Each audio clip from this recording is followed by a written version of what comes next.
Chapter 622. Ji Tianqing ordered the guards to bring Long Yunxiao to the guest hall. He rushed to the guest hall and waited for a while before seeing Long Yunxiao walking over. After not seeing him for 2 months, Long Yunxiao was wearing a white robe and a jade crown. He had regained his handsome and heroic demeanor. Ji Tianqing cupped his hands and greeted him. After Long Yunxiao sat down, he asked, "Son of Heaven, why are you here today?" Long Yunxiao did not waste any time and went straight to the point. "I heard that your guard of honor entered the monarch residence and knew that you were back, so I hurried over. The monarch residence has been secretly investigating for more than a month and finally found traces of the ancient demon emperor half a month ago. You just returned to the monarch residence, so you might not know about this. The ancient demon emperor has fled back to the demon race's nest in the northern desert." Ji Tianqing furrowed his brows when he heard the news. His eyes were a little dark, and he said in a low voice, "That damned demon. He disappeared for a few months and secretly fled back to the northern desert. Now that he's back to his nest, it will be difficult to get rid of him in the future." Long Yunxiao nodded and said seriously, "That's right. The northern desert is a forbidden area that no one is willing to step foot in. After the ancient demon emperor fled back to his nest, he could recuperate and slowly recover his strength. If he hasn't returned to the northern desert, the monarch residence can still send experts to get rid of him. But in the current situation, this matter can only be dropped. The monarch residence has already cancelled the plan to get rid of the ancient demon emperor. After all, the monarch residence is only a neutral sacred ground and will not interfere with the grudges between the races. If we want to get rid of the ancient demon emperor completely, we can only rely on the experts of the human and demon races. The aqua race will definitely not help." Ji Tianqing pondered for a while and said calmly, "If that's the case, we can only put this matter aside first. Fortunately, the ancient demon emperor's injuries are very serious, and he will need at least 10 years to recover." Long Yunxiao shook his head and said seriously, "No, the ancient demon emperor will not wait that long. He doesn't have the patience. You have the power that he wants the most, so this monarch speculates that he will definitely think of ways to deal with you." In the past few days, the imperial court spies had discovered some movements. Some disguised demons had infiltrated Central State City. If I didn't guess wrongly, their target is very likely you. Although Long Yunxiao didn't say that the ancient demon emperor's target was the Kenshin bloodline, Long Yunxiao didn't say it explicitly. However, both of them were well aware of just how attractive the Kenshin bloodline was to the demon emperor. Ji Tianqing was only a bit surprised and doubtful. The demons actually dare to infiltrate Central State City? Are they that audacious? Long Yunxiao nodded and said with a solemn expression, "Central Continent City is a neutral zone. Cultivators of all races can enter.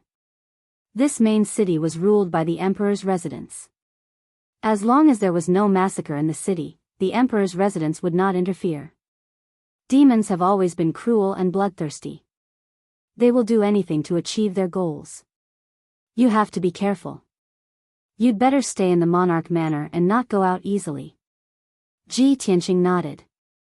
Long Yunxiao continued, "There's another matter. You killed Duanmu Yulong on the stage. Although it was a reasonable action, it also angered the Duanmu clan. The Duanmu clan's experts will definitely not let you go. They will definitely think of a way to kill you and avenge Duanmu Yulong. When you were the new Heavenly Stellar Region Lord, the Duanmu clan did not dare to act rashly with the Imperial Court's prestige protecting you. However, now that you've returned to Central State, the Duanmu clan will not be content. You have to be more vigilant." Ji Tianqing nodded again and cupped his hands. "Thank you for your reminder. Other than these 2 matters, is there anything else?" Long Yunxiao withdrew his serious expression and revealed a trace of a smile on his handsome face. "Of course there is. The third matter is, congratulations on becoming the Heavenly Stellar Region Lord." Ji Tianqing smiled and thanked him. After discussing official matters, Long Yunxiao didn't stay any longer. He said goodbye and turned to leave. Ji Tianqing asked the guard to send him out of the palace and was about to return to his residence. However, the guard soon returned and reported again, "My lord, there are a few more imperial princes outside the door."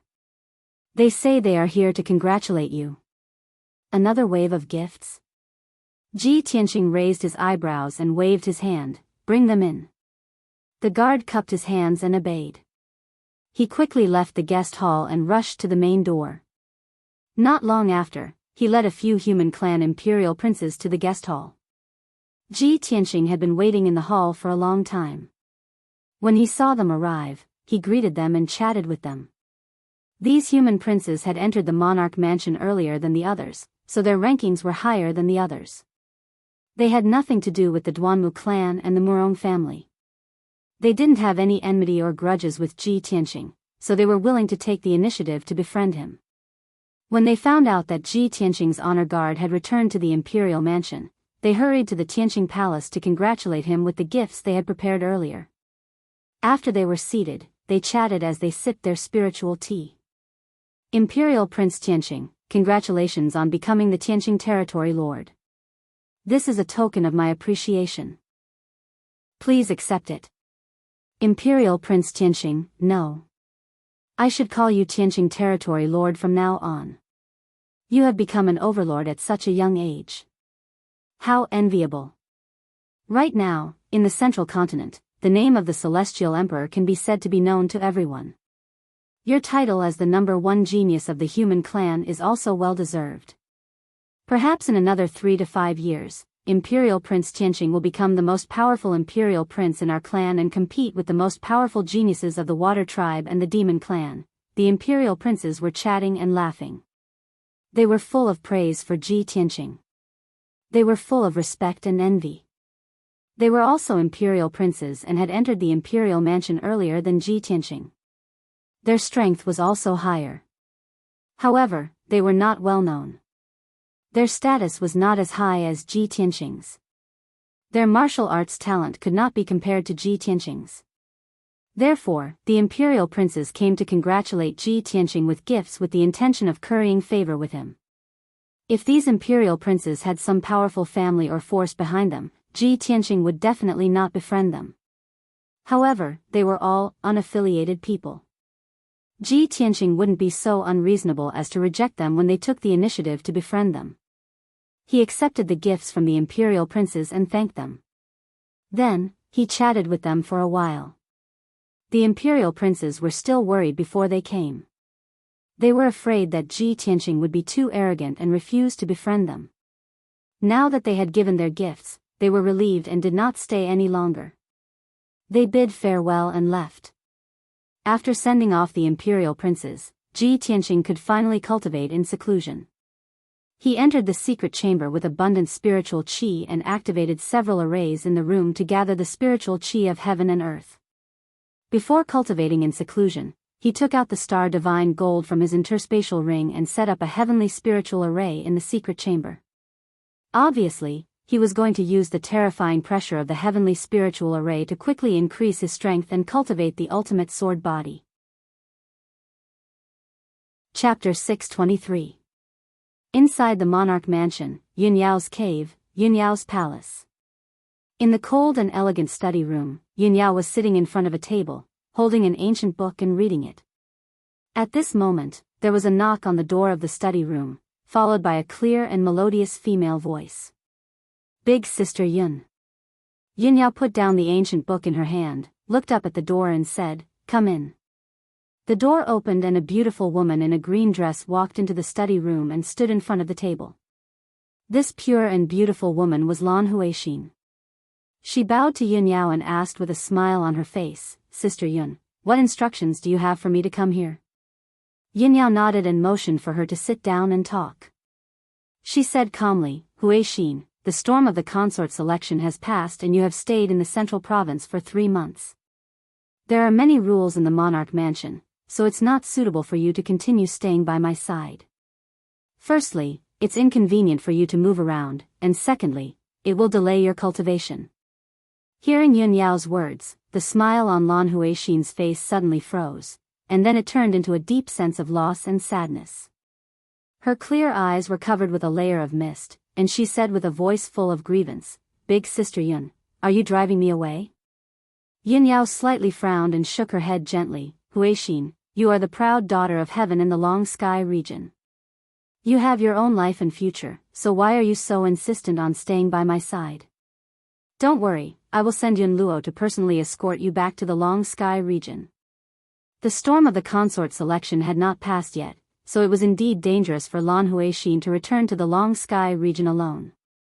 Now that 3 months had passed, the storm of that matter had subsided, and the people had gradually forgotten about Lan Huixin. Moreover, with Yun Luo, a heaven origin expert, escorting Lan Huixin, she would definitely be able to return to the long sky region safely.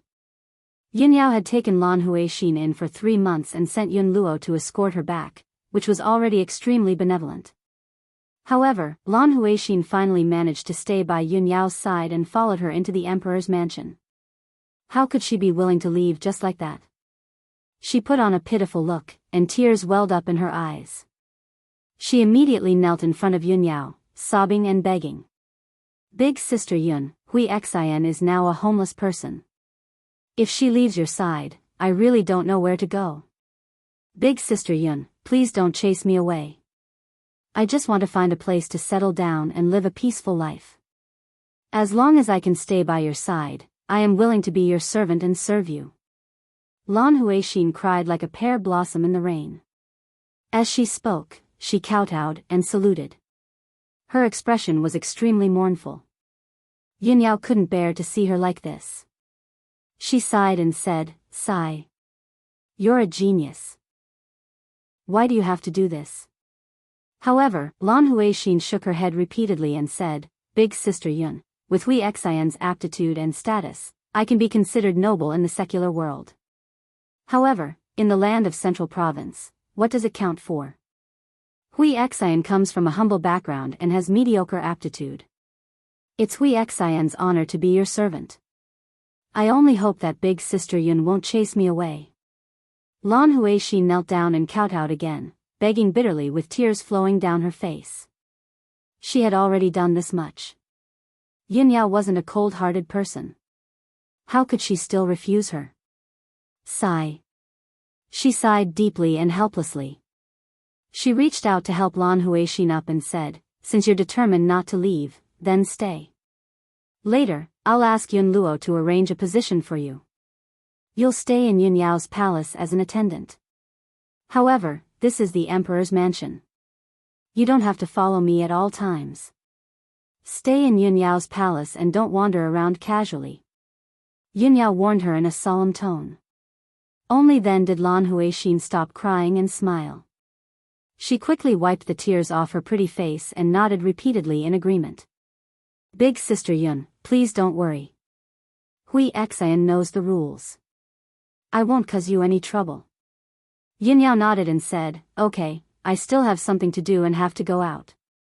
Go find Yun Luo. I'll ask her to make the arrangements." After sending Lan Huixin away, Yin Yao left the cave and rode the spirit crane to the mountains in the southwest. An hour later, the spirit crane landed outside the gate of Tianqing Palace. Yin Yao put away the spirit crane and walked toward the gate. When the guards saw her, he quickly bowed and opened the gate and the defensive array, leading her into the palace. A moment later, she entered Ji Tianqing's study and sat down to wait while the guard went to report the news. Yin Yao waited quietly for a moment. Ji Tianqing rushed over after hearing the news and walked into the study. "Yao Yao, I just came back. How did you get the news so quickly?" Yin Yao looked at him with a gentle gaze and nodded slightly. "I came to find you a few days ago. At that time, you hadn't come back yet, so I sent people to keep an eye on you. When you returned to the monarch palace, there was such a big commotion and lineup. Of course, I got the news immediately." Ji Tianqing smiled and sat down beside her. "I was just about to go into seclusion to cultivate when you came to find me. Is there something important?"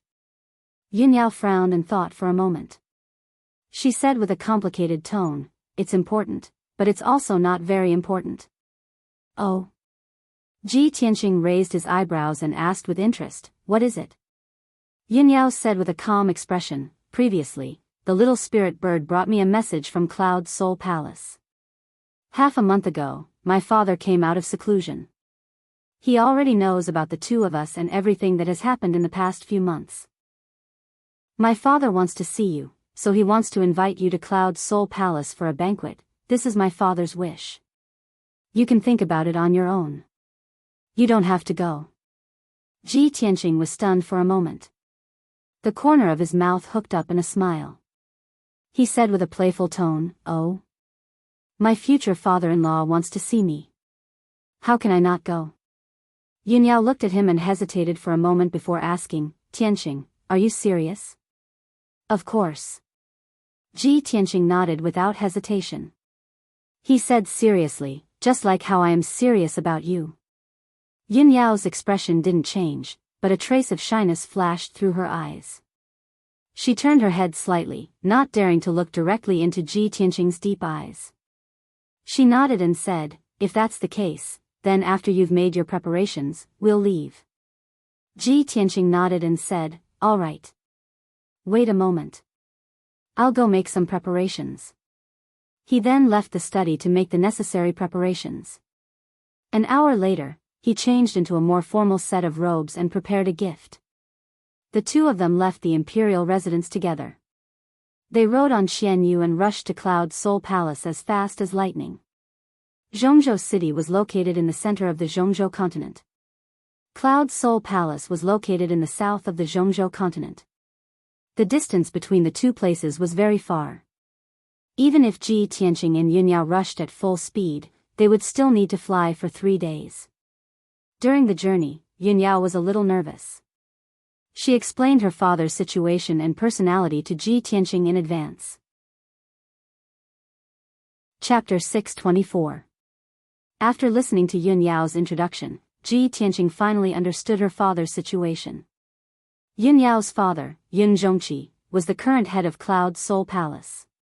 He was a famous soul refinement realm elite.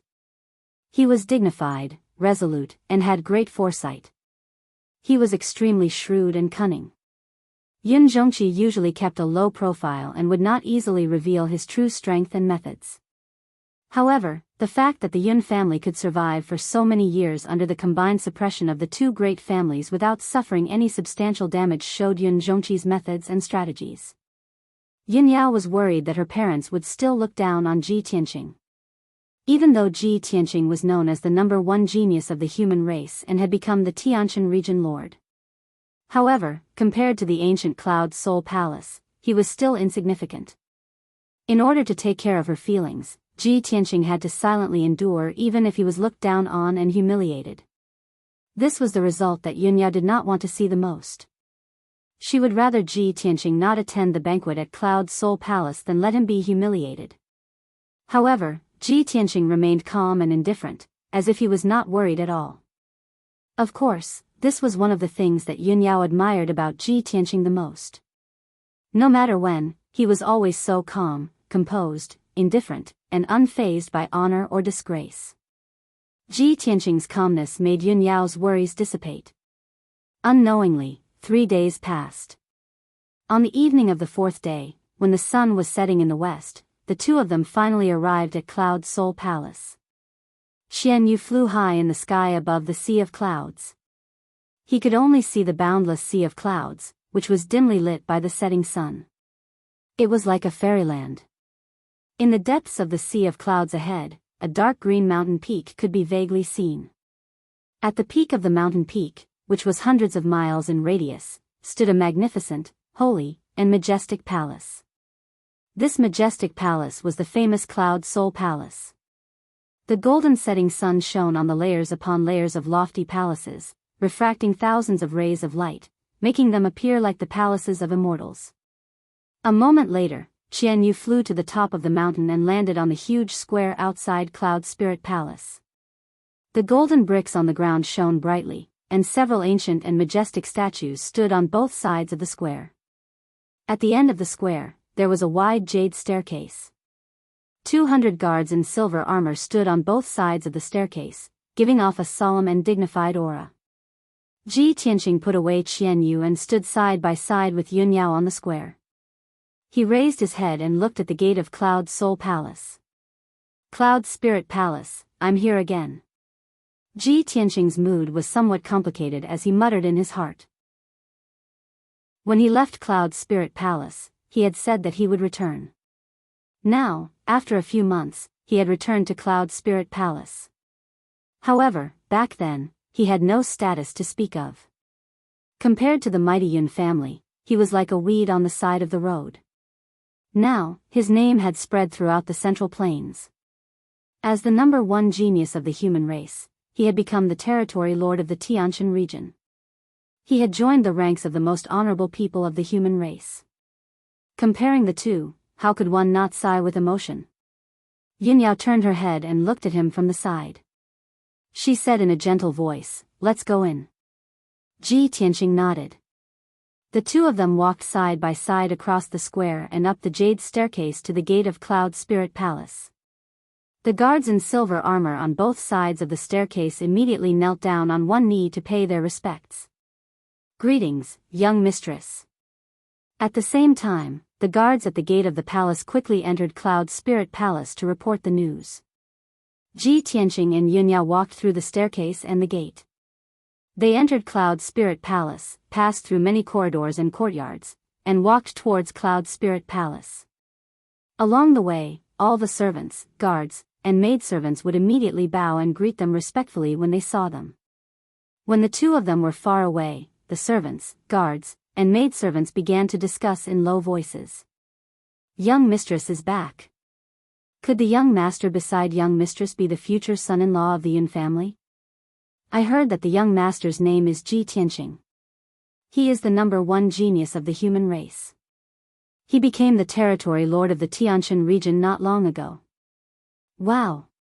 He is the Prince Tianqing who defeated the emperor and became the territory lord at the age of 18? Yes. It's him. In the past few months, Prince Tianqing's name has spread throughout the Central Plains. It can be said that he is a household name. Although the emperor did not choose young mistress as his heavenly consort, young mistress was able to find such a good match. She is also a peerless genius." Ji Tianqing was now a famous person in the Central Plains. Even the demon race and the aquatics were discussing his deeds. How could Cloud Spirit Palace not know about it? Many maidservants and attendants were discussing Ji Tianqing's deeds. They were all full of admiration and admiration. However, no one knew that the peerless genius in their eyes, Ji Tianqing, had already come to Cloud Spirit Palace a few months ago. However, Ji Tianqing was severely injured and on the verge of death. He was lying in a jade coffin and was in a deep sleep. Very few people had seen him before, and no one knew his name. However, today was different.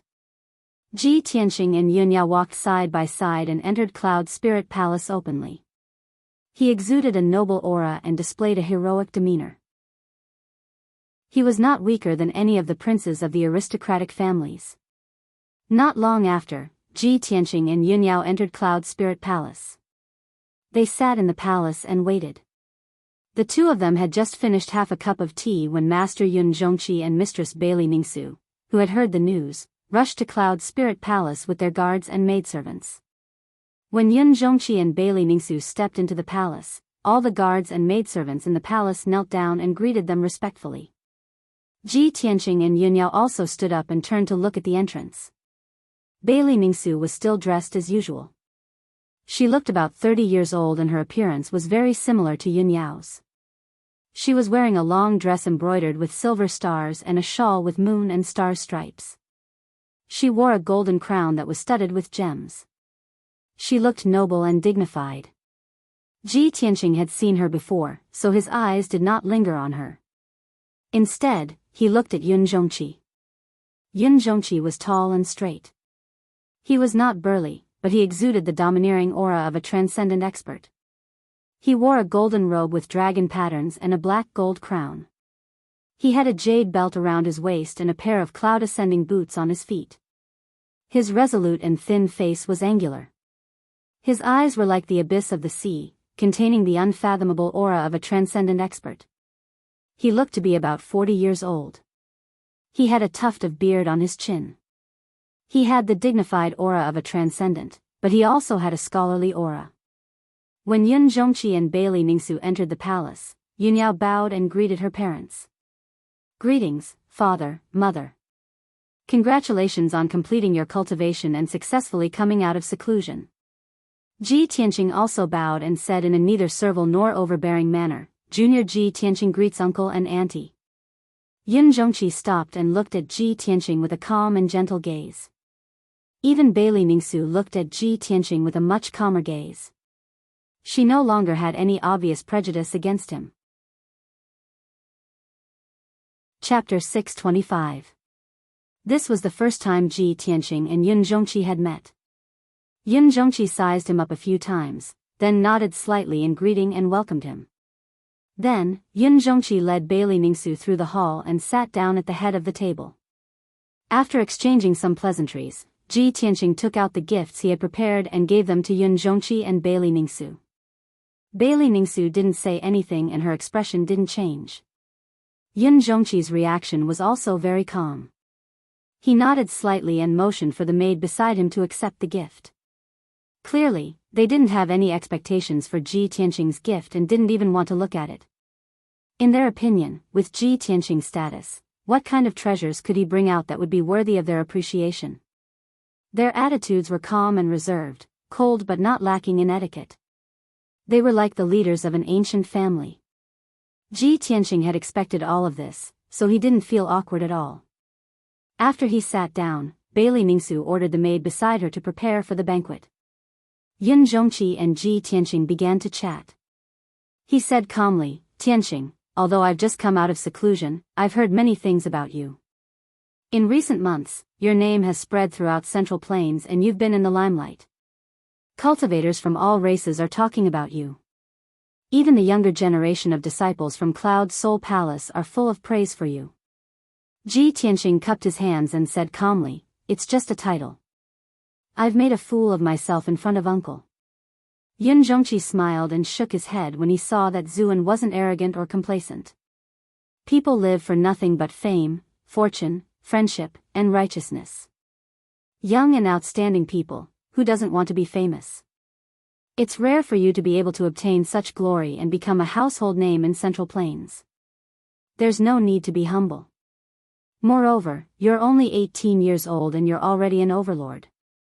Such a feat is rarely seen in history. Your future is limitless. Although Yun Zhongqi was only praising Ji Tianqing out of politeness, Ji Tianqing's actions were not very surprising. However, ordinary geniuses were not worthy of his attention. It was also a great honor for Ji Tianqing to be praised by a soul-refining expert. Ji Tianqing remained calm and said with a smile, Uncle, you flatter me. The position of the Tianshan region lord is unparalleled in the 9 southern regions. But in this prosperous central state, there are rich and powerful people everywhere. Even the master of a region is not considered a top figure. Ji Tianqing and Yun Zhongqi were exchanging pleasantries when Bailey Ningsu, who had been silent all this time, suddenly spoke up. She looked down at Ji Tianqing and said indifferently, I heard that you killed Duanmu Yulong, the son of the first wife of the Duanmu clan, in front of everyone in the imperial court. That Duanmu Yulong is the most outstanding descendant of the Duanmu family, the next successor of the family head. You and the Duanmu clan have such a deep blood feud. The Duanmu clan will definitely not let you off. How can the current you talk about having a boundless future? I'm afraid you're in imminent danger, right? Hearing Bailey Ningsu's words, Yun Yao's expression changed and she revealed an anxious expression. She called out in a reproachful tone, Mother. Bailey Ningsu's expression did not change. She just stared at Ji Tianqing, waiting to see how he would respond. Yun Zhongqi raised his brows and patted the back of Bailey Ningsu's hand. He said in a low voice, Ningsu, Tianqing is a guest from afar. Although he did not say the second half of the sentence, it was clear that he was reminding Bailey Ningsu not to embarrass the guest too much. Ji Tianqing was not embarrassed or angry. Instead, he revealed a confident smile and said calmly, in everyone's eyes, the Duanmu clan is a colossus that has been passed down for thousands of years, while I'm just a commoner who has just risen to prominence. Everyone probably thinks that I won't be able to withstand the Duanmu clan's revenge and will definitely be crushed to pieces. However, I don't think that's the case. When I killed Duanmu Yulong, I already knew that the Duanmu clan would seek revenge. If I didn't have the corresponding preparations and confidence, how could I have killed Duanmu Yulong in front of everyone? Yun Zhongqi stared at Ji Tianqing. When he saw that he did not shrink back and was confident and indifferent, he couldn't help but reveal a look of interest. Bailey Ningsu immediately frowned and asked Ji Tianqing, "You want to contend with the Duanmu clan with your strength? You're overestimating your own strength. It's not that I'm looking down on you, but I really can't see that you have any ability to resist the Duanmu clan." Yun Zhongqi immediately waved his hand and interrupted Bailey Ningsu. "Today is the first time this king has met Tianqing. I only invited him to a banquet. Let's not talk about this topic anymore." Bailey Ningsu immediately bowed and said no more. Not long after, the banquet began. More than a dozen young and beautiful maids brought over many delicacies and nectar and placed them on the table in front of everyone. Although it was called a banquet, it was actually just a small family banquet. There were only Yun Zhongqi and his wife, Ji Tianqing, and Yun Yao. During the banquet, Yun Zhongqi occasionally chatted with Ji Tianqing and asked him about his past with Yun Yao. Bailey Ningsu did not interrupt. She only glanced at Ji Tianqing from time to time, observing his expression and reaction. She probably thought that Ji Tianqing was pretending to be calm and confident, forcing himself not to have stage fright. After an hour, the banquet ended. Yun Zhongqi stood up and looked at Ji Tianqing. He said kindly, "Tianqing, are you interested in admiring the night view of Yunling Palace and taking a walk with me?" Ji Tianqing naturally understood his intention. He smiled and cupped his hands. "Since uncle has invited me, I'm very honored. How could I refuse?" Yun Zhongqi smiled and nodded. He led him out of the main hall and into the palace at the back. Bailey Ningsu said a few words to Yun Yao and sent her away. Then, she also stood up and left the main hall. Yun Zhongqi led Ji Tianqing through many corridors and courtyards. They climbed up 1,000 feet tall silver pagoda. At this time, night had already fallen. The night sky was filled with stars, and there was even a bright moon in the sky. The silver pagoda was bathed in the light of the moon and stars. It shone with silver light, looking very dazzling. Ji Tianqing and Yun Zhongqi climbed up to the top of the pagoda. They stood in a corridor facing the sea of clouds, admiring the sea of clouds and the night view. The top of the pagoda was silent. There was no one else besides the two of them. Ji Tianqing turned to look at Yun Zhongqi beside him. He said in a playful tone, "Uncle wants to talk to me alone. Do you have something to teach me?" Yun Zhongqi looked at him with a burning gaze. He said in a low voice, "I don't have to teach you anything. I'm just curious. What kind of plan do you have to fight against the Duanmu family?" Ji Tianqing nodded. He said with a serious expression, "The Duanmu family has been passed down for thousands of years. They have deep roots in Zhongzhou and are very powerful. Even the imperial court has to be wary of them. I can't fight against the Duanmu family alone. There's no doubt about that." Chapter 626. Hearing Ji Tianqing's words, Yun Zhongqi frowned and revealed a playful look. "Did Yao Yao tell you all this?" "That's right." Ji Tianqing nodded and said calmly, "However, even if Yao Yao didn't say it, it's not a secret. Everyone knows about it." Yun Zhongqi stared at him and asked in a low voice, "What? Do you mean to say that you want Cloud Soul Palace to protect you?" Ji Tianqing shook his head and said with a smile, "No. It's not Cloud Soul Palace protecting me, it's helping me. The Duanmu family and the Murong family have joined forces to fight against the Yun family. In the past 10 years, their actions have become more and more arrogant and they've been pressuring the Yun family. If I'm not wrong, Uncle must be having a headache. However, even if the three great families have grudges against each other, they can't openly fight. Otherwise, it won't be good for anyone. But I'm different. I've already formed a blood feud with the Duanmu family. I can use all my strength to fight against the Duanmu family. If I can get rid of the Duanmu family, I can save the Yun family from its current predicament. This is definitely the result that you want to see the most." However, there's no free lunch in this world. If the Yun family wants to get out of this predicament, how can we just sit back and watch? So, we can work together to fight against the Duanmu family. If we work together, we'll both benefit, and if we don't, we'll both suffer. I believe that uncle won't refuse, right? Ji Tianqing's words were full of confidence and clear. His entire body exuded confidence and certainty. Yun Zhongqi stared at him and suddenly felt an indescribable aura from him. He couldn't help but admire him. Hee, it's just as I expected. You agreed to come to Cloud Soul Palace so easily. It's not as simple as just attending a banquet. You're here to rope in the Yun family and find help. Yun Zhongqi stroked his beard with a smile and nodded slightly in agreement. You're right. I do want to get rid of the Duanmu family as soon as possible and get rid of this number one enemy. Cloud Soul Palace can't fight against the Duanmu family. Otherwise, it will affect the human race's situation and even the situation of the Middle State. However, why should I believe your words? Ji Tianqing answered without hesitation, this is very simple. If I can successfully eradicate the Duanmu family, it will naturally be a good thing for Cloud Soul Palace. If my plan fails, I will be killed by the Duanmu family and Cloud Spirit Palace will not be implicated. No matter what, this will only be beneficial to the Yun family. Yun Zhongqi frowned and weighed the pros and cons for a moment before nodding solemnly and agreeing to this matter. Good. Since that's the case, I'll give you a chance. I'll leave this matter to you. Cloud Spirit Palace can secretly help and support you. As he spoke, Yun Zhongqi took out a dark gold token from his interspatial ring that had 5 colored clouds engraved on it and handed it to Ji Tianqing. This is my token, the Magic Cloud Medallion. If you need any help in the Central Continent, you can bring this Magic Cloud Medallion to the Yun clan. They will definitely do their best to assist you.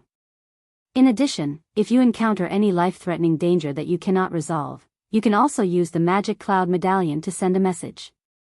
I will save you once. Ji Tianqing held the Magic Cloud Medallion and sized it up for a moment before keeping it in his interspatial ring. He smiled and cupped his hands in respect. Thank you, uncle. Yun Zhongqi put his hands behind his back and looked down at the vast sea of clouds below the tower.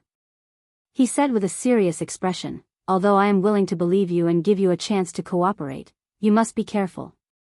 However, you must act cautiously and not underestimate the Duanmu clan's power. The Duanmu family is entrenched in the Greenwood city of the Mango Forest and controls almost half of the elixir trade in the Central Continent. They can mobilize countless forces and powerhouses. Ji Tianqing listened attentively. When Yun Zhongqi was done, he nodded solemnly and said, Uncle, don't worry. I will not act recklessly and will not disappoint you. Good, that's good. Yun Zhongqi nodded in satisfaction and waved his sleeves. Then you may leave and rest early. Ji Tianqing bowed to him, turned around, and left the top of the tower. Not long after he left, a door at the end of the corridor opened. Bailey Ningsu, who was wearing a long dress, walked out of the room. She lightly walked to Yun Zhongqi's side and asked with a puzzled expression, Husband, although Ji Tianqing is talented in martial arts, he comes from a humble background and has no power to speak of. How can he fight against the Duanmu family with just his strength? How can you make a hasty decision to cooperate with him just based on a few words of his? Yun Zhongqi continued to stare at the vast sea of clouds. His expression did not change. His eyes were as deep as the starry sky and contained deep wisdom. He calmly said, Ningsu, you met him a few months ago. You should know better than me what he looked like at that time and what his strength is now. If he really comes from a humble background and has no power to back him up, no matter how talented he is, how could he have such a shocking change in just a few months? Bailey Ningsu was stunned.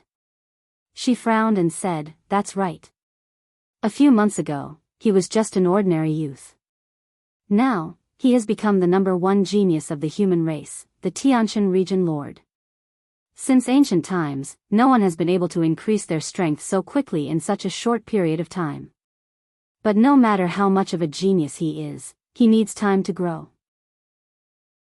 At the very least, He needs to reach the spirit refining realm to be able to fight against the Duanmu family. How could the Duanmu family give him time to grow? I'm afraid that in less than a month, he will be killed. Since ancient times, it was hard for a humble family to have a noble son. The main reason was that humble families did not have enough resources for their geniuses to cultivate. But there was another important reason. Humble geniuses did not have a strong power to protect them. If they were not careful, they would be killed in the cradle. So, if a humble genius wanted to grow, they would have to rely on a strong power for protection. Otherwise, they would have to keep a low profile to avoid provoking a strong enemy. In Bailey Ningxu's eyes, Ji Tianqing was a humble genius who did not have a strong background and went around causing trouble. He would die soon. Yun Zhongqi shook his head and said, Ningxu, your worries are reasonable. But how could Ji Tianqing not have anything to rely on? If he didn't have an expert behind him or a strong power to support him, how could he have grown so quickly? The monarch emperor is a wise and far-sighted sovereign. How could he let an 18-year-old like him become the overlord of a region? Now that the monarch emperor was mentioned, Bailey Ningxu did not say anything else. She could only nod in agreement. The monarch emperor is a supreme expert who has condensed a primordial spirit dharma idol. He can see the past, present, and future. Of course, the decisions he makes have deep meaning. Yun Zhongqi continued, also, I used a secret soul technique to test Ji Tianqing. He is not pretending to be confident. He really has nothing to fear. From his body, I can feel an aura that even I am afraid of. I am very curious. Who is the expert or power behind him? Previously, he caused a huge storm in the imperial court. Soon, will he be able to cause a huge wave in the central state? My Yun family's future son-in-law cannot be a mediocre person. He must be a peerless genius. If he can really create a miracle and eradicate the Duanmu family, then I will recognize him as my Yun family's son-in-law. I will welcome him into the Cloud Soul Palace with a 10-mile-long corridor and 10,000 people. Chapter 627. Ji Tianqing and Yun Yao stayed at Cloud Soul Palace for the night. The next morning, the two of them bid farewell and returned to the Monarch Palace. Yun Zhongqi had already discussed the cooperation with Ji Tianqing, so he naturally wouldn't ask him to stay. When the sun rose, Ji Tianqing and Yun Yao were riding on Qianyu, flying through the sky as fast as lightning. The two of them sat side by side on Qianyu's back, intimately leaning against each other as they looked at the sky calmly. Yun Yao was silent for a while before saying, Tianqing, at the banquet last night, don't take what my mother said to heart. Ji Tianqing put his arm around Yun Yao and pulled her into his embrace. He smiled and said, it's fine. Auntie was only speaking the truth. Why would I be angry at her? It's not just her. I'm afraid that other than you and uncle, no one else believes that I can go against the Duanmu family. Yun Yao frowned when Yun Zhongqi was mentioned. She asked curiously, my father brought you to Star Cloud Pagoda last night. Did he talk to you about something? Ji Tianqing nodded and said with a smile, uncle is indeed a spirit refinement realm expert and the leader of Cloud Soul Palace. He is indeed as you said. He has great foresight and is able to see things that normal people can't. I've already discussed it with uncle. Cloud Soul Palace is willing to cooperate with me to deal with the Duanmu family. Hearing this, Yun Yao's beautiful face revealed a look of surprise. What? My father actually agreed to cooperate with you? Yun Yao's voice was filled with disbelief, surprise, and relief. She was already satisfied that her parents would look at Ji Tianqing seriously and not embarrass Ji Tianqing when she brought Ji Tianqing back to Cloud Soul Palace. If her father was benevolent and was willing to help Ji Tianqing for her sake, it would be a great surprise for her. But she didn't expect that Ji Tianqing would be able to get her father's approval and even reach an official cooperation. Helping and cooperating were two completely different concepts. One-sided help was almost equivalent to pity and charity.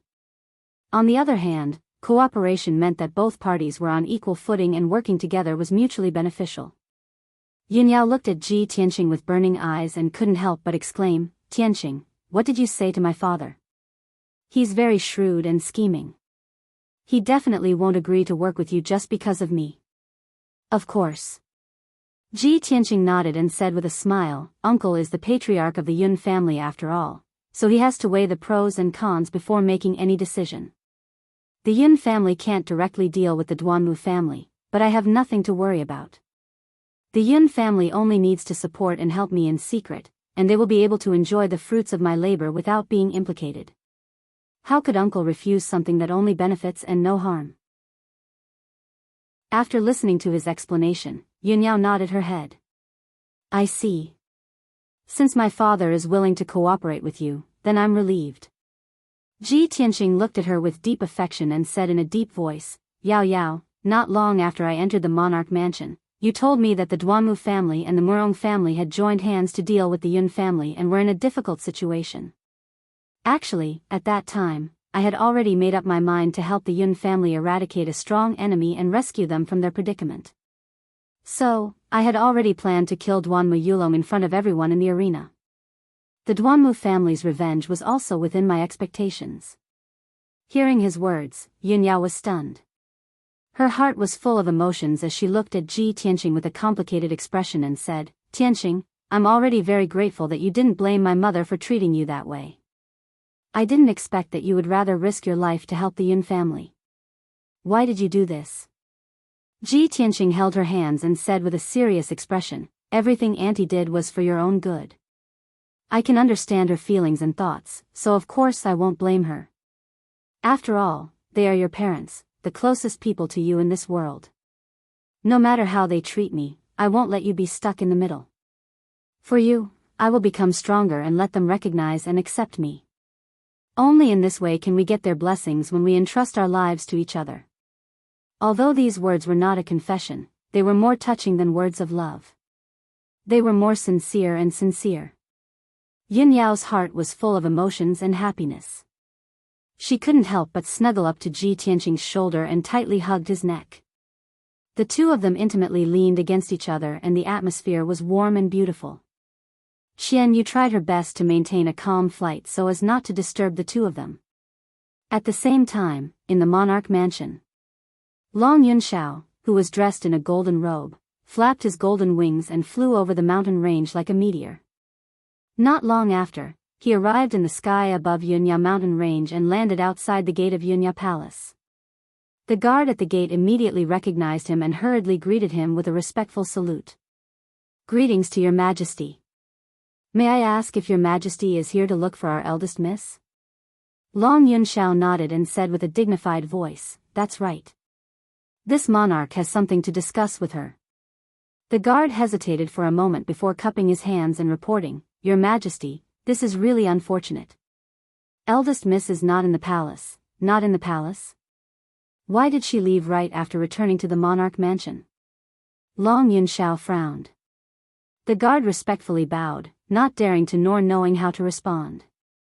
At this moment, a graceful and beautiful figure suddenly appeared in the courtyard behind the gate. It was a pure beauty wearing a colorful dress. Although she was dressed like a female official, it couldn't hide her beautiful appearance and temperament. Without a doubt, this woman was Lan Huixin. When she saw Long Yunshao at the gate, she immediately froze on the spot and stopped in her tracks. She stared at the handsome and noble Long Yunshao and revealed a look of surprise. She was so excited that her hands were trembling. Great! The emperor really came to look for Yunyao. I didn't endure the humiliation of kneeling down and begging for mercy in front of Yunyao in vain. I finally waited for the emperor. My chance has come. Lan Huixin secretly shouted excitedly, and her heartbeat sped up a little. She quickly took a deep breath, calmed her emotions, and walked towards the gate with light steps. Arriving at the door, she wore a perfect smile and looked at Long Yunshao with tender eyes. She bowed and said, Greetings, Your Majesty. Long Yunshao was about to turn around and leave when he heard Lan Huixin's voice. He turned his head and looked at her. When he saw her appearance, Long Yunshao was startled and asked with a frown, It's you? Why are you in Yunyao's palace? Lan Huixin was secretly delighted and quickly replied, It's a long story. If your majesty doesn't mind, why don't you come in and have a chat? Long Yunxiao glanced at her and said expressionlessly, no need. This emperor is here to look for Yunyao. I don't have time to listen to your story. Lan Huixin was a little disappointed, but her expression didn't change. She quickly said, Your Majesty, Sister Yun is not in the palace. I don't know why she went to Tianqing Palace to look for Prince Tianqing. Sister Yun has been gone for 3 days and 3 nights and hasn't returned yet. Hearing these 2 sentences, Long Yunxiao's body stiffened, and his expression changed slightly. Chapter 628. 3 days and 3 nights, could it be that they are already living together? Long Yunxiao muttered silently in his heart. His expression was cold and his eyes were a little gloomy. Although he did not see the intimacy between Yunyao and Ji Tianqing, he did not see it. In the past 2 months, he had gradually let go and was trying to forget the obsession in his heart. However, when he suddenly heard that Yunyao and Ji Tianqing were together and hadn't returned for 3 days and 3 nights, his heart still felt very uncomfortable and his chest felt very stifled. After Lan Huixin finished speaking, she secretly observed Long Yunxiao's reaction. When she saw Long Yunxiao's slightly cold expression and gloomy eyes, she was secretly delighted and a trace of a victorious smile flashed across her eyes. Your Majesty, what's wrong? Are you feeling a little unwell? Lan Huixin revealed a puzzled and concerned expression. She hurriedly took out a handkerchief with a faint body fragrance and was about to wipe Long Yunxiao's forehead. Although there were no beads of sweat on Long Yunxiao's forehead, Lan Huixin only wanted to use this opportunity to get close to Long Yunxiao. Perhaps she could take advantage of this opportunity to enter. Long Yunxiao came back to his senses and glanced at her indifferently before turning to leave. Lan Huixin was stunned for a moment. Her slender hand holding the handkerchief stopped in mid-air and her expression stiffened. However, she immediately returned to normal and put away the handkerchief. Seeing that the guard guarding the door was staring at her with a strange expression, she snorted coldly and swayed her slender waist as she turned and entered the door. As she walked on the wide and clean road, she was still secretly calculating in her heart. Looking at the emperor's reaction, it's obvious that he still has feelings for Yunyao. As long as he comes to look for Yunyao often, I can see him often. Moreover, I will make him more and more disappointed in Yunyao. Once he has completely given up on Yunyao, I will be able to find an opportunity to take advantage of the situation. Thinking of this, Lan Huixin's beautiful face revealed a smile. Her heart was filled with anticipation and longing. 3 days passed in the blink of an eye. On the evening of the 4th day, Ji Tianqing and Yunyao returned to Zhongzhou city and returned to the emperor's residence. Yunyao didn't return to her cave residence.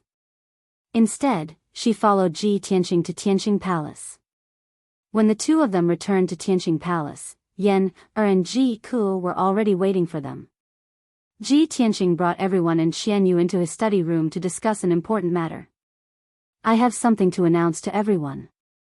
This time, Yao Yao and I went to Cloud Soul Palace. We have already reached an agreement with the Yun family and we will work together to deal with the Duanmu family. Ji Ku and Yan, both had shocked expressions on their faces. However, both of them knew that Ji Tianqing must have something important to announce, so they temporarily suppressed the surprise and doubt in their hearts and did not speak. Ji Tianqing said with a solemn expression, I killed Duanmu Yulong and sowed deep hatred with the Duanmu clan. They will definitely retaliate. Previously, I had the protection of the imperial court's prestige, so the Duanmu family didn't dare to act rashly. Now that I'm in the imperial king's residence, the Duanmu family doesn't have a chance to do anything. However, the Duanmu family will definitely not continue to endure. Once they find a chance, they will definitely kill me. This time, I won't sit still and wait for the Duanmu family to come knocking on my door. Ji Ku was stunned for a moment. He frowned and asked, Brother Tianqing, are you going to take the initiative to attack? Ji Tianqing nodded and said, That's right. If I passively defend, no matter how careful I am, it's inevitable that there will be mistakes. Against a colossus like the Duanmu family, any carelessness may cause us to be doomed eternally. Instead of that, I might as well take the initiative to attack and find an opportunity to gradually overthrow the Duanmu family. Yin Yao, Ji Ku, and Yen thought for a moment and nodded in agreement. Ji Tianqing looked at Yun Yao and said, Yao Yao, the Yun family and the Duanmu family have been dealing with each other for thousands of years. You should know the Duanmu family situation very well. Tell us about the Duanmu family situation so that I can be prepared. Yun Yao nodded and said with a solemn expression, the Duanmu family is entrenched in Xianwood City in the mango forest. That area is rich in all kinds of rare medicinal herbs and is the largest natural medicinal garden in the continent. The Duanmu family is good at refining medicinal pills and has many outstanding alchemy grandmasters in the family. Nearly half of the medicinal pill business in the Middle Continent is controlled by the Duanmu family. Therefore, the wealth and resources accumulated by the Duanmu family in the past 1,000 years have reached an unfathomable level. My father once said that the Duanmu family's wealth and resources are enough to support 3 to 5 soul refinement realm powerhouses. However, the Duanmu family only has 2 known soul refinement realm powerhouses. Hearing up to here, Ji Tianqing raised his brows and asked, the Duanmu family actually has 2 soul refinement realm powerhouses? Yin Yao nodded and said, that's right. The current patriarch, Duanmu Huang, is a soul refinement realm powerhouse. In addition, the Duanmu family has an ancestor who hasn't shown his face for 300 years. He is also a soul refinement realm powerhouse. Above Duanmu Huang, there are several great elders. They are all peak sky origin stage powerhouses. Those great elders are very senior. They don't care about worldly affairs and focus on breaking through to the soul refinement realm. Duanmu Huang has 4 brothers who are all great elders. They are all above the 7th level of sky origin stage. They are in charge of the medicinal pill business in different areas. In the Middle Continent, the Duanmu family has a medicinal shop and a medicinal pill pavilion in every city. They are all guarded by sky origin stage powerhouses. Ji Tianqing frowned and thought for a while, then said seriously, so, the number of sky origin stage powerhouses that the Duanmu family can mobilize is unimaginable? Yin Yao nodded seriously. Other than the sky origin stage powerhouses led by the Duanmu family, there are many first-rate and second-rate forces that depend on the Duanmu family. They are the vassals of the Duanmu family. Those first-rate and second-rate forces are all over the Middle Continent. They are from all kinds of clans. Although they are not a big threat, they are very difficult to deal with. Ji Tianqing waved his hand and said, no matter the Duanmu family's great elders or their businesses and forces, we can't touch them for now. Yao Yao, tell us more about the younger generation of the Duanmu family. All right. Yin Yao answered and said, as I said, Duanmu Huang has 4 brothers. Therefore, there are 4 branches in the Duanmu family. In those 4 branches, there are over a dozen of the younger generation. However, most of them are mediocre. Among them, Duanmu Yulong is the most outstanding one. The person second only to Duanmu Yulong is his half-brother, Duanmu Feiyu. Hearing this, Ji Tianqing's eyes lit up. He nodded and said, all right. Tell us more about this Duanmu Feiyu. Yin Yao thought for a while and said, Duanmu Feiyu is the son of Duanmu Huang's second wife. He is over 20 years old and has reached the 2nd level of sky origin stage. It seems that he wants to join the royal family. However, Duanmu Feiyu is frivolous. He is not sophisticated. He is not as mature as Duanmu Yulong. Chapter 629. After listening to Yun Yao's introduction, Ji Tianqing pondered for a moment and immediately made a decision. With our current strength, it's basically impossible for us to face the Duanmu family head-on. Those elders of the Duanmu family are also old foxes and shouldn't be provoked. In comparison, only the younger generation is easier to deal with. Hearing these words, Yun Yao looked at Ji Tianqing and asked, Tianqing, you mean to make a move on Duanmu Feiyu? Ji Tianqing nodded and said with a straight face, if we want to deal with the Duanmu family, we have to think of a way to cause internal chaos. With such a large family, I don't believe that their internal structure is as solid as a piece of iron. Wouldn't there be any power struggles and internal strife? Especially since Duanmu Yulong was killed by me, the most outstanding successor to the family head is gone. The most promising successor to the family head position is Duanmu Feiyu, and this person is also a hedonistic son of a rich family. Won't the other young disciples have any complaints? Yao Yao, can you find out where this person lives? I want to personally observe this person. Perhaps I can find an opportunity. Yin Yao frowned and thought for a while before replying. If I remember correctly, 2 months ago, Duanmu Feiyu kidnapped a princess from a certain tribe and brought her to Central State City. That tribe's princess seems to be an absolute beauty and is being kept by Duanmu Feiyu in a courtyard in the southern part of the city. Every evening, Duanmu Feiyu would go there to seek pleasure. Hearing this, Ji Tianxing raised his eyebrows and the corners of his mouth hooked into a playful sneer. Hiding a mistress in a golden house? Since it's like this, then we should personally take a look. A hedonistic son of a rich family like Duanmu Feiyu is definitely easier to deal with. Let's make a move on him first. Ji Tianxing hadn't personally seen Duanmu Feiyu yet and didn't have a concrete plan for the time being. However, everyone felt that his idea was feasible. Starting with Duanmu Feiyu was not a bad idea. After confirming the initial target, Ji Tianxing and Yin Yao discussed and added a few more pieces of information. They decided to start the operation tomorrow afternoon. The night passed quickly. At noon the next day, Ji Tianxing and Yin Yao left the monarch mansion after they were ready. The two of them entered Central Continent City, heading towards Clear Water Street in the city's south. The house that Duanmu Feiyu used to hide his mistress was located at the end of Shui Qing Street. It was a quiet and secluded residence in the midst of chaos. It was called the Excellence Courtyard. It occupied a large area and was extremely imposing and luxurious. 2 hours later, Ji Tianxing and Yin Yao arrived at the superior courtyard and hid in a forest outside the courtyard.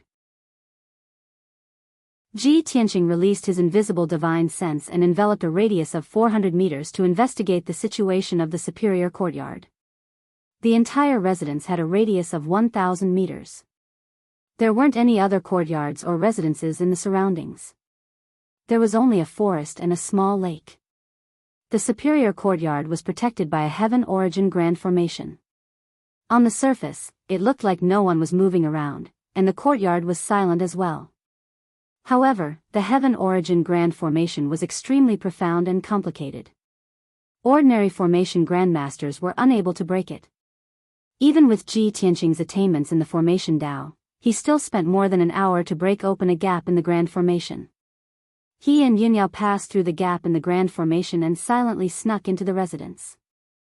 The two of them hid in an empty utility room and secretly used their divine sense to investigate the situation in the courtyard. There were a few Origin Core stage guards at the entrance. There were a few hidden sentries hidden in the courtyard, and all of them had a strength at the 8th or 9th level of the Origin Core stage. However, these guards and hidden sentries were unable to pose a threat to the two of them. The superior courtyard was only a place that Duanmu Feiyu used to hide his mistress. It was impossible for it to have a tight defense, let alone a large number of Heaven Origin stage experts guarding it. There were only 2 Heaven Origin stage experts in the entire residence. One of them had a strength at the 4th level of the Heaven Origin stage. He was a tall and sturdy middle-aged man with a fierce aura. This person was currently leisurely drinking tea and resting in the lobby of the second courtyard, enjoying the service of 2 servant girls. Ji Tianxing was able to discern that this person was most likely Duanmu Feiyu's follower and guard. The other young man, who was at the 2nd level of the Heaven Origin stage, was currently entangled with a beauty in one of the bedrooms of the 3rd courtyard. The young man was around 20 years old. His figure was tall and thin, and his cheeks were white and tender. His lips were red and his teeth were white. It was obvious that he was a young master from a wealthy family. He was precisely Duanmu Yulong's younger brother, the famous second young master of the Duanmu clan in Central State City, Duanmu Feiyu. At this moment, in the spacious and luxurious bedroom, Duanmu Feiyu was hugging a beauty around 18 or 19 years old and rolling around on the large sandalwood bed. Their clothes had been taken off and thrown on the floor. A brocade quilt was wrapped around the two of them. It also covered the soft moans that were making people restless. Ji Tianqing sensed this with his spiritual mind. He couldn't help but frown. His eyes turned a bit weird. Yinyao saw the weird look on his face, so she asked him with her spiritual mind, Tianqing, how is it going? Have you found Duanmu Feiyu? She had just reached the first level of the heaven origin stage half a month ago. However, her spiritual mind could only sense 100 meters around her. She couldn't see what was going on in the third courtyard. Ji Tianqing stayed silent for a while. Then he said calmly, yes, I have found him. I am observing him now. 15 minutes passed without them noticing. At this moment, Duanmu Feiyu finally stopped. He casually put on his robe and leaned against the headboard to rest.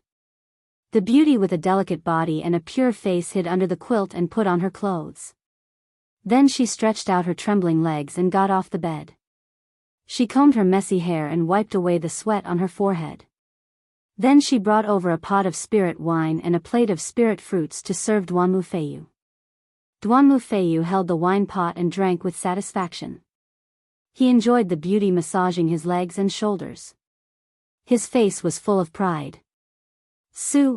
My little beauty. How was my spear technique today? Was it that every spear pierced your heart and made you so intoxicated that you couldn't stop yourself? The girl named Su suppressed her shyness. She peeled a grape and fed it to him. Then she nodded her head in response. Yes, young master is becoming more and more powerful. You come to me every day and you are still so brave. I really can't stand it. Su's voice was soft and timid. As she said those words to please Duanmu Feiyu, her pretty face was as red as an apple.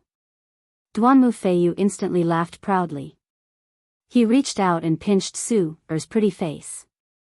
He said with a smile, I've been in a good mood recently. Of course I'm full of energy. Speaking of which, I really have to thank that little bastard Ji Tianqing. If he hadn't killed my eldest brother, how could my extremely talented eldest brother have died in the Yellow Springs? The Duanmu clan's patriarch position originally belonged to my big brother. Who asked him to be so dazzling? But now that he's dead, my Duanmu Feiyu's chance has come. Without my big brother's halo, I'll be the Duanmu clan's most outstanding young genius. My little Su, it won't be long before I become the Duanmu clan's patriarch. At that time, I'll marry you and you'll be the noble Duanmu clan's matriarch. How about it? Little beauty, are you happy? Chapter 630. Duanmu Feiyu had a complacent attitude, as if the large stone that had been pressing down on his heart for many years had finally been removed. In the past many years, he and the other young disciples of the Duanmu family had lived under Duanmu Yulong's shadow. Outsiders and the elders of the Duanmu family could only see Duanmu Yulong's excellence. No matter how hard he worked, no matter how outstanding his performance was, he would always be inferior to Duanmu Yulong. His hard work and achievements were insignificant compared to Duanmu Yulong's.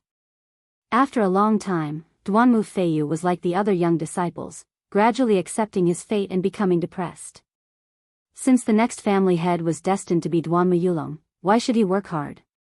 Thus, he became a debauchee, spending his days in wine and women, enjoying himself to his heart's content. And now, Duanmu Yulong was dead.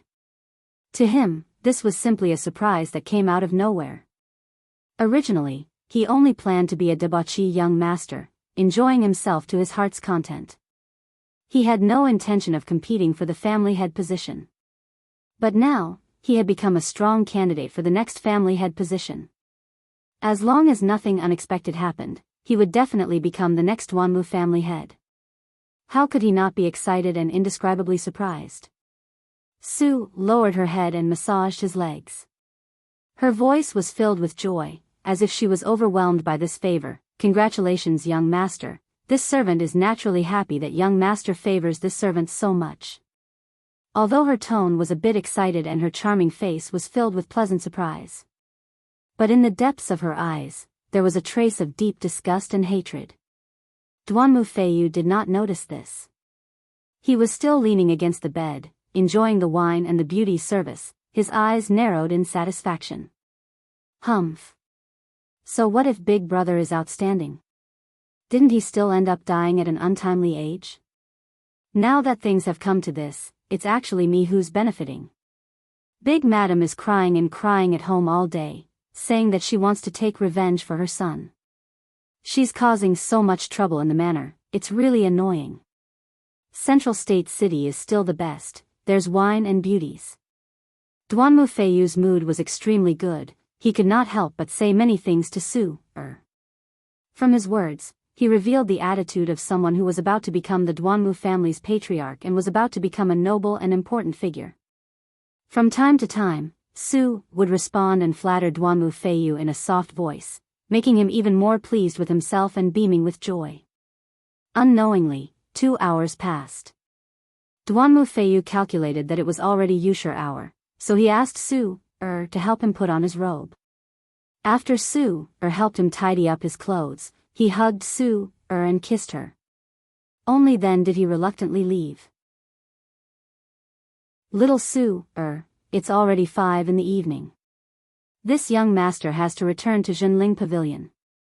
If he returned late, he would delay his business. Little beauty, have a good rest.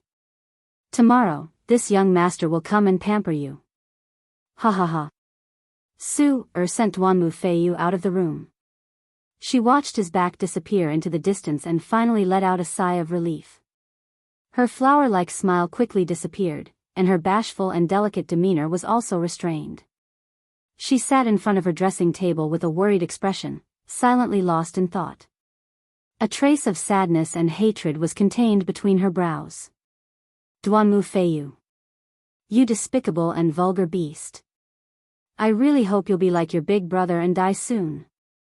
Otherwise, when will I ever be able to escape from this demon's den? Su cursed in a low voice, full of hatred. Her fair and pretty face was somewhat distorted, and her eyes were surging with traces of cold light. It was clear that Su had been raised here by Duanmu Feiyu and had to serve him with her beauty every day. There were many twists and turns in her life, as well as many grudges. She used her hands to support her cheeks and sank into deep thought and memories. When she thought of the sad past, tears silently flowed out of her eyes. After an unknown amount of time, Su came back to her senses and suddenly saw a figure appear in the bronze mirror in front of her. It was a handsome young man wearing a white robe. His figure was tall and straight, and his temperament was noble. Su immediately jumped in fright and subconsciously turned her head to look behind her. She saw that 2 people had unknowingly barged into the room. One of them was the white-robed young man, and beside him was a beautiful woman wearing a white dress. The 2 of them seemed to have appeared out of thin air, and there was no sound at all. Although Su was filled with shock, she was still able to maintain her calm and did not let out a panicked scream. She hurriedly raised her sleeve to wipe away the tears on her face, and asked with a vigilant expression, "Who are you? I don't know you, so why have you barged into my room?" The white-robed young man looked at her calmly and said in a gentle tone, "Miss Su, there is no need to be afraid. We have no ill intentions." Su frowned and stared at the white-robed young man. She asked, "You actually know my name? Who are you?" The white-robed young man revealed a trace of a smile and said in a playful tone, "This one is Ji Tianqing. I'm sure you've heard of my name before." Su's body suddenly trembled, and her eyes widened slightly as she stared at Ji Tianqing. Of course, she had heard of Ji Tianqing's name before. She knew that he was a peerless prodigy whose name spread throughout the Central Plains, the Honorable Tianqian Region Lord. Moreover, Duanmu Feiyu had just mentioned this name. Su felt a trace of fear in her heart, as well as a strong sense of doubt. She did not understand why Ji Tianqing had suddenly appeared, and why he had quietly barged into her room. However, Su quickly calmed down and said expressionlessly, "Young Master Ji is now a prominent figure in the Central Plains. How could I not know? However, I have never met young Master Ji before. Don't you think it's too rude for you to barge into my room?" Ji Tianqing raised his eyebrows and said with a playful smile, "Miss Su, let's not beat around the bush. Duanmu Feiyu has already left, so you don't have to put on an act anymore. Moreover, you also know that I was the one who killed Duanmu Feiyu's eldest brother, Duanmu Yulong. Su frowned, and a strange look flashed through her eyes. She was clearly a bit nervous. Young Master Ji, what do you mean? Ji Tianqing did not explain, and said with a serious expression, Miss Su, I heard that you are the princess of the southern Amoli tribe. Because of the great change in your tribe, you lost your home and were kidnapped by the Duanmu Feiyu. Although you serve the Duanmu Feiyu with a forced smile every day, in reality, you don't want to stay here. You just want to escape from the demon's den as soon as possible. Miss Su, am I right? Hearing his words, Su's eyes were a bit evasive. She became more and more flustered and did not know what to do. Young Master Ji, what do you want to do? Ji Tianqing revealed a playful smile. Of course I want to save you. I want to help you escape from the claws of the Duanmu Feiyu. Su was stunned. She looked at Ji Tianqing in disbelief, and then looked at Yunyao beside him. After a moment of silence, she asked, Why? Why do you want to help me? Ji Tianqing revealed a confident expression, and said in a low and powerful voice, There is an ancient saying that the enemy of my enemy is my friend. I have a grudge against the Duanmu Feiyu. Miss Su, you are also trapped in the demon's den, being played and destroyed by the Duanmu Feiyu. Chapter 631. With Ji Tianqing's current strength, killing the Duanmu Feiyu wouldn't be difficult. However, his goal was to stir up chaos in the Duanmu clan. It wasn't as simple as killing the Duanmu Feiyu. That was why he was patiently persuading Su. Su wasn't an ordinary girl. She was the princess of a certain southern tribe. She was well-educated, reasonable, and quick-witted. She immediately understood the purpose of Ji Tianqing's visit and guessed his true intentions. If Su's guess is correct, young Master Ji wants to use me to deal with the Duanmu Feiyu, and then deal with the Duanmu clan, right? Su calmed down and asked in a calm voice, But I am now deeply loved by the Duanmu Feiyu. I will soon become his wife, and even the Duanmu clan's matriarch in the future. Young Master Ji, why would I give up such riches and glory and join forces with you to deal with the Duanmu Feiyu? Before Ji Tianqing could speak, Yunyao revealed a wisp of a cold smile and said, Miss Su, you're still probing our attitude even now? The Duanmu Feiyu is a hedonistic young master who commits all sorts of crimes. Countless women have been played and ravaged by him. You are only one of them. In 3 months at most, he will abandon or kill you when he is tired of playing with you.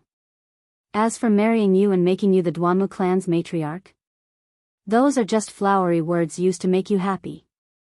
Even a 3-year-old child wouldn't believe them. Su's expression changed again when she heard these words. She was finally certain that the other party had come prepared. He knew the Duanmu Feiyu very well. After a moment of silence, she stared at Ji Tianqing and asked again, But how can I believe that young Master Ji has the strength to oppose the Duanmu clan? If the plan fails, we will all die without a grave. Ji Tianqing smiled confidently and said in a cold voice, You don't need to believe me, because you have no choice. There are only 2 paths in front of you. Either you do as I say, and I'll help you escape from Central State and kill Duanmu Feiyu. Otherwise, you will stay here forever, trapped in the claws of the Duanmu Feiyu, until he abandons you or plays you to death. Ji Tianqing looked down at Su from above. His tone was firm and confident. His words were very straightforward, but Su was unable to defend herself. Indeed, she was like a bird in a cage now, and she didn't have the slightest chance to resist or escape. If she hadn't met Ji Tianqing, her ending would have been miserable. Su pursed her lips and pondered for a long time before she nodded and said, Since young Master Ji is willing to lend a helping hand, this little girl is endlessly grateful. I can promise you, but I need to know what young Master Ji wants me to do first. Ji Tianqing's expression was calm as he said, It's very simple.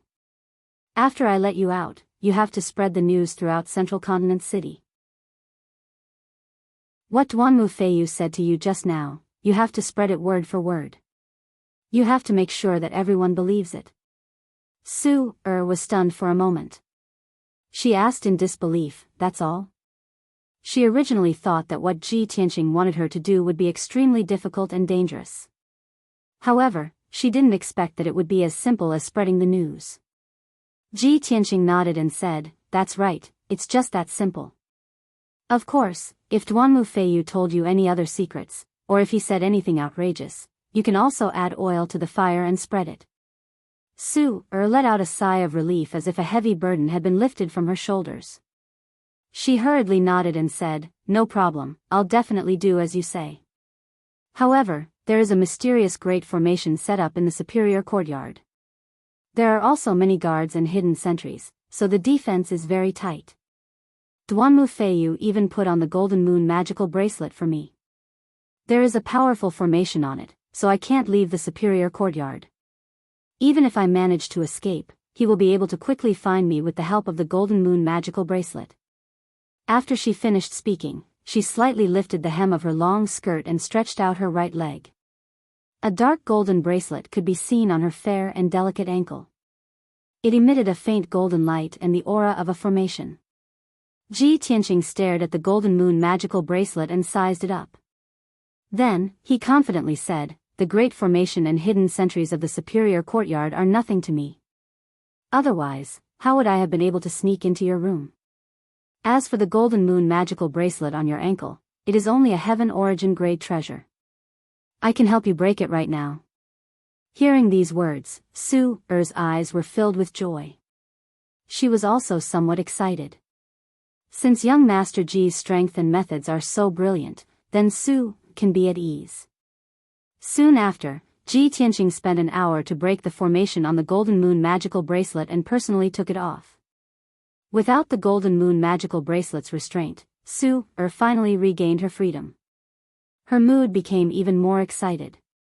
The sky was already dark and the curtain of night was about to descend. Ji Tianqing and Yunyao brought Su out of the room and stealthily made their way outside. Ji Tianqing used his spiritual sense to explore the surroundings. He knew the situation within a radius of 400 meters like the back of his hand. He was able to discover those patrolling guards and hidden sentries in advance. The three of them cleverly avoided those guards and hidden sentries and silently arrived at the corner of the courtyard wall. After Ji Tianqing used his great formation arts to break the great defensive formation, he smoothly brought Yunyao and Su out of the superior courtyard. When it was time to light the lanterns, the three of them left Shui Qing Street and entered the Cloud Mist Inn in the city. After the three of them entered the room, Su hurriedly knelt in front of Ji Tianqing and bowed to him in thanks. Many thanks to young Master Ji for saving my life. Su will never forget such a great kindness. Ji Tianqing raised his hand and used an invisible force to help her up. He said with a calm expression, Miss Su, if you want to thank me, then do what I told you to do. I know you hate Duanmu Feiyu, but you don't have the strength to kill him for revenge. As long as you can do what I told you to do, he will be consigned to eternal damnation and will die without a doubt. Su's eyes surged with hatred and murderous intent. She nodded and said, Young Master Ji, don't worry. I will do as you say. When I was imprisoned in the superior courtyard, I was filled with despair and humiliation. I thought of suicide many times. However, the reason why I endured the humiliation and lived until today was because I wanted to wait for a chance. I wanted to see that beast Duanmu Feiyu die with my own eyes. Ji Tianqing stared at her. Seeing that her expression and tone were sincere, he nodded and said, That's right. Evil people must pay the price for their evil deeds. You don't need me to teach you what to do next, do you? Su shook her head and said with a calm voice, There's no need for young Master Ji to worry about this. Su already has a plan and a method. It's getting late. I'll go take care of this matter now. Otherwise, by tomorrow evening, Duanmu Feiyu will discover that I've escaped. Ji Tianqing nodded slightly and said, All right, then you can go. Su bowed and said respectfully, Once again, many thanks for young Master Ji's kindness in saving my life. This little girl will take her leave now. After saying this, Su turned and walked out of the room. She quietly left the cloud mist in. The room quieted down. Yunyao turned her head to look at Ji Tianqing and asked, Tianqing, you trust her so much that you let her go just like that?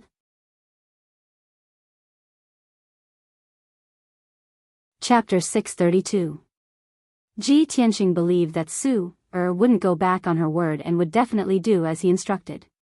However, he wouldn't completely trust Su and had already made preparations beforehand.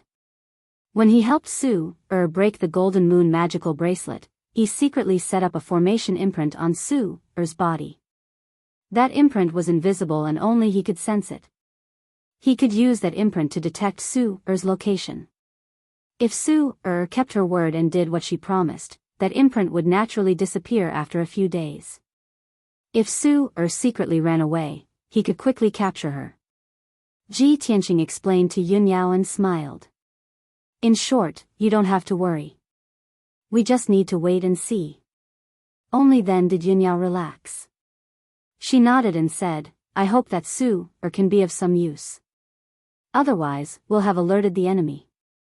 Ji Tianqing raised his eyebrows and said with certainty, even if our first operation doesn't succeed, we can still find another opportunity. Duanmu Feiyu is a hedonistic young master.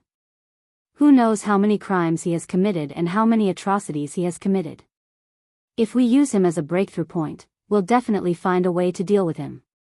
The two of them chatted for a while before calming down. They both sat cross-legged on the bed and silently meditated to cultivate. The night passed by quickly. On the morning of the second day, Ji Tianqing and Yunyao finished cultivating at almost the same time. The two of them used a secret technique to change their appearances and left the room together. When they reached the main hall of the inn, they saw a group of people gathered at the entrance. Everyone was staring at the wall at the entrance and whispering to each other about something. The two of them looked at each other and walked to the entrance with doubts in their hearts. They raised their heads and looked at the wall outside. They saw a large piece of xian paper stuck to the wall. There were over 1,000 words written on the paper and they were arranged into more than 10 lines. The second son of the Duanmu family's patriarch, Duanmu Huang, Duanmu Feiyu, is truly a despicable and shameless bastard. He's worse than pigs and dogs. 3 years ago, Duanmu Feiyu took a fancy to the daughter of the Yu family in Central State City. He tried to force her several times but failed, so he plotted against the Yu family. The Yu family was completely exterminated. Only the daughter was left alive, but she was kidnapped by Duanmu Feiyu. After 3 months of torture, she was cruelly killed. 2 years ago, Duanmu Feiyu was responsible for the destruction of Tianfeng Lu in Xiang City and the murder of nearly 1,000 people. The Duanmu Feiyu and Duanmu Feiyus killed Duanmu Feiyu. Duanmu Feiyu. Duanmu Feiyu tried to buy the Duanmu Feiyu's Duanmu Feiyu and buy the Duanmu Feiyu. In the past 2 years, there had been 3 young ladies who had mysteriously disappeared in the Water Plain city. No one knew if they were dead or alive, and no one knew if they were dead or alive. He was greedy for beauty, so he secretly sent people to kidnap the 3 young ladies and imprisoned them in the superior courtyard on Shui Qing Street. He took turns to play with and ravage them. After a few months, he killed all 3 of them. When Ji Tianqing and Yunyao saw the contents of the paper, a sneer flashed in their eyes. There was no doubt that the 1,000 words on the paper were all about the crimes committed by the Duanmu Feiyu. However, among the dozen or so crimes, the last few were the most important and the most interesting. Over the past 5 years, Duanmu Feiyu has taken advantage of his position to fill his own pockets and wantonly take over the Duanmu family's businesses and resources to squander and enjoy himself. Especially after Duanmu Yulong was killed, Duanmu Feiyu became even more unbridled. He had already secretly seized 16 pill workshops and manors, and their value was immeasurable. After Duanmu Yulong died, Duanmu Feiyu was pleasantly surprised. He spent his days indulging in sensual pleasures and indulging in drunken pleasures. Duanmu Feiyu even thought that he could replace Duanmu Yulong and become the next head of the Duanmu family. He was always complacent and considered himself as the successor of the family.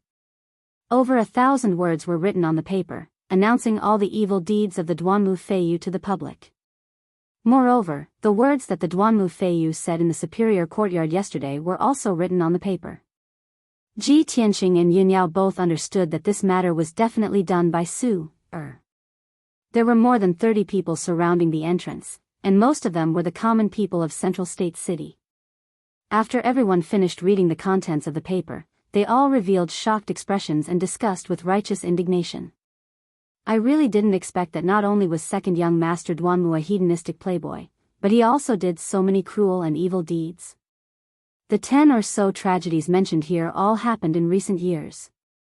I didn't expect that they were all done by the Duanmu Feiyu. That's right. With the power of the Duanmu family, wouldn't it be easy for them to exterminate those small families? Too cruel. That bastard Duanmu Feiyu simply isn't human. There were many rumors in the past that said that Duanmu Feiyu had done many outrageous things. His evil deeds aren't limited to just these. Duanmu Feiyu is simply a bastard. His big brother just died not long ago. Not only is he not in a hurry to take revenge for his big brother, he even claps his hands and applauds. He is simply inhumane.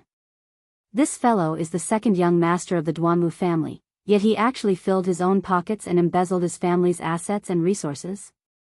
This kind of person simply deserves to die. I just came from the southern part of the city. I saw that the streets, alleys, restaurants, and tea houses were all pasted with these papers. Many people were discussing this matter. Who pasted these papers? Who has such guts? Could it be that they aren't afraid of death? The people of the Duanmu family are too arrogant and despotic, especially the young masters of Duanmu Feiyu's generation. Each one of them is more vicious than the other. Of course it would arouse the anger of the people. The discussions of the people entered the ears of Ji Tianqing and Yun Yao. The two of them looked at each other and then quietly left the crowd. They continued to walk along the main street. 2 hours later, the two of them passed through several streets and alleys. They saw that the streets, restaurants, tea houses, and other places with many people were all pasted with similar posters. Every poster would attract the attention of many people, creating heated discussions. Duanmu Feiyu was also cursed and condemned by many people. In a single night, tens of thousands of posters appeared out of nowhere in Central State City. They were pasted on the streets and alleys, as well as places where people gathered. In just half a day, more than half of Central State City's people were alarmed. Countless people went to look at these posters. They angrily discussed and cursed. Central State City was in an uproar. All kinds of rumors and slanders flew everywhere. The people's complaints were everywhere. Their hatred for the Duanmu family rapidly increased. Duanmu Feiyu also became notorious. He became a demon that countless people hated and loathed. Even though the Duanmu family's people found that the situation was bad, they quickly sent out large amounts of people to tear down these posters in the city. However, there were just too many posters in the city. Even if the Duanmu family's people had 3 heads and 6 arms, they couldn't quickly remove them. In addition, many people had already seen the posters. Through word of mouth, the news had already spread.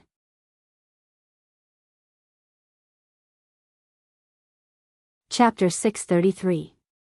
When the curtain of night was about to descend, Ji Tianqing found Su Er's hiding place. Last night, Su had sent people to post over 60,000 notices in the city. After finishing this matter, she found an old courtyard in the northern part of the city and hid there. Today, Central Continent City was abuzz with activity. She hid in the courtyard the entire day, silently waiting for news. When Ji Tianqing found her, she was first filled with shock and disbelief. However, she quickly calmed down, roughly guessing the reason. I hid so well, how could Ji Tianqing find me so quickly? It seems like he still doesn't trust me enough. He definitely left some kind of imprint on my body. Or perhaps, his influence is extremely great, so he could easily find my tracks. Regardless of the result, it made Su Er feel a bit of restraining fear towards Ji Tianqing's methods. Ji Tianqing saw that her attitude was a bit vigilant and restraining fear, so he went straight to the point. Miss Su, you've done very well. Right now, the citizens of the city are all discussing the Duanmu family and the Duanmu Feiyu. You've already fulfilled your promise, so it's not convenient for you to continue staying in Central Continent City. The Duanmu Feiyu will quickly find out that it was you who did it. When the time comes, they will definitely hunt you down and kill you. However, don't worry, I will think of a way to send you out of the city to a safe place. Su, was also secretly thinking about how to quietly escape Central Continent City. When she heard Ji Tianqing say this, she hurriedly bowed and expressed her thanks. For Su, to be able to receive young Master Ji's help, I am already endlessly grateful. Now that young Master Ji has helped Su, like this, Su, is truly grateful, but I am unable to repay you. Ji Tianqing waved his hand, indicating that she didn't need to say any more. Then, he used a secret technique to change her facial features and appearance. After changing her appearance, Su, changed into a cotton dress and hairpin. Her entire temperament completely changed. Even those who knew her wouldn't be able to recognize her that easily. After the preparations were complete, Ji Tianqing brought Su, out of the old courtyard, hurrying towards Central Continent City's northern city gate. The North City Gate was the most deserted of the 4 city gates. There were fewer guards and their defensive power was slightly weaker. Ji Tianqing brought Su, and successfully passed through the inspection of the city gate guards, leaving Central Continent City. The two of them stopped at the foot of a small mountain outside the city. There was no sign of human habitation within a radius of 10 miles. Under the night sky, the small mountain was silent. Ji Tianqing summoned Xian Yu and instructed, Xian Yu, escort Miss Su, out of Central State City. You must escort her to a safe place. Xian Yu naturally nodded in agreement.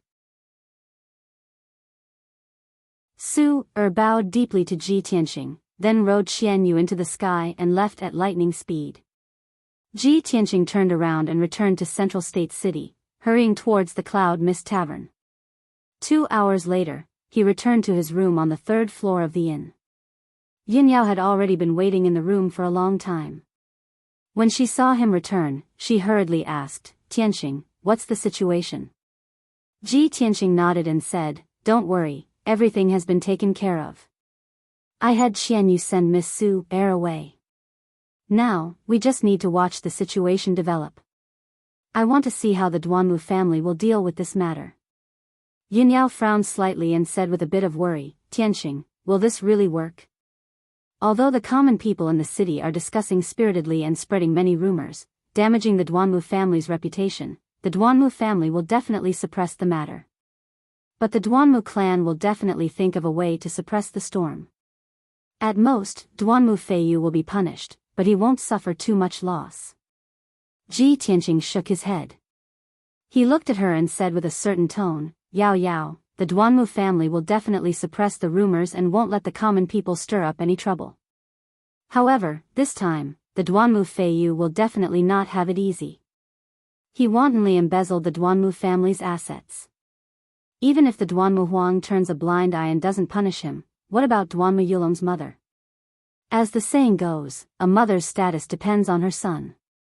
The first madam relied on her son, Duanmu Yulong, to sit firmly in the position of the Duanmu family's matriarch. Now that Duanmu Yulong is dead, Duanmu Feiyu is happy and wants to replace Duanmu Yulong's position. How can the first madam swallow this anger? Whether it's for her own position or to vent her anger, the first madam will not let the Duanmu Feiyu go. After listening to his analysis, Yin Yao nodded in agreement. Yes, that's true. Actually, it's not just the Duanmu family. All the great families have this kind of problem. In order to fight for power and fame, brothers turn against each other and the madams of each branch scheme against each other. Even the maids and servants have to form cliques and suppress each other. Speaking of this, Yin Yao's tone was a little emotional. It seemed like she was deeply touched. Ji Tianqing looked at her and asked with concern, what's wrong? Could it be that you also have this kind of trouble in Cloud Soul Palace? Yin Yao nodded and said, Cloud Soul Palace is not an immortal's cave abode. Of course, it's not an exception. However, I have always kept a respectful distance from scheming against each other. Those things are handled by my mother. Also, I rarely stay in Cloud Soul Palace. None of the children of the same generation have bad blood with me. At least, no one dares to scheme against me. Ji Tianqing smiled and said in a playful tone, "Don't worry. If anyone dares to scheme against you, I will settle the score with them one by one." Yin Yao rolled her eyes at him. Don't bother with these trivial matters. You can't delay your cultivation. Right, what do you plan to do next? Ji Tianqing stopped joking and said seriously, "I will continue to stay in the city and observe the situation. At the same time, I will also gather information. As for the next step, I will have to see how the Duanmu family reacts. However, Yao Yao, you have to return to the monarch residence. You can't move with me anymore. After all, you represent Cloud Soul Palace. If your identity is exposed, Cloud Soul Palace will be dragged in." Yin Yao didn't want to leave. She only wanted to fight with him and work together to deal with the Duanmu family. However, what Ji Tianqing said was very reasonable, and it was a very important matter. She pondered silently for a while and could only nod in agreement. "All right, then I will return to the monarch residence tonight. However, you have to be careful. No matter what, you have to put your own safety first. If you need any help in gathering information, just tell the Hidden Cloud Pavilion to do it."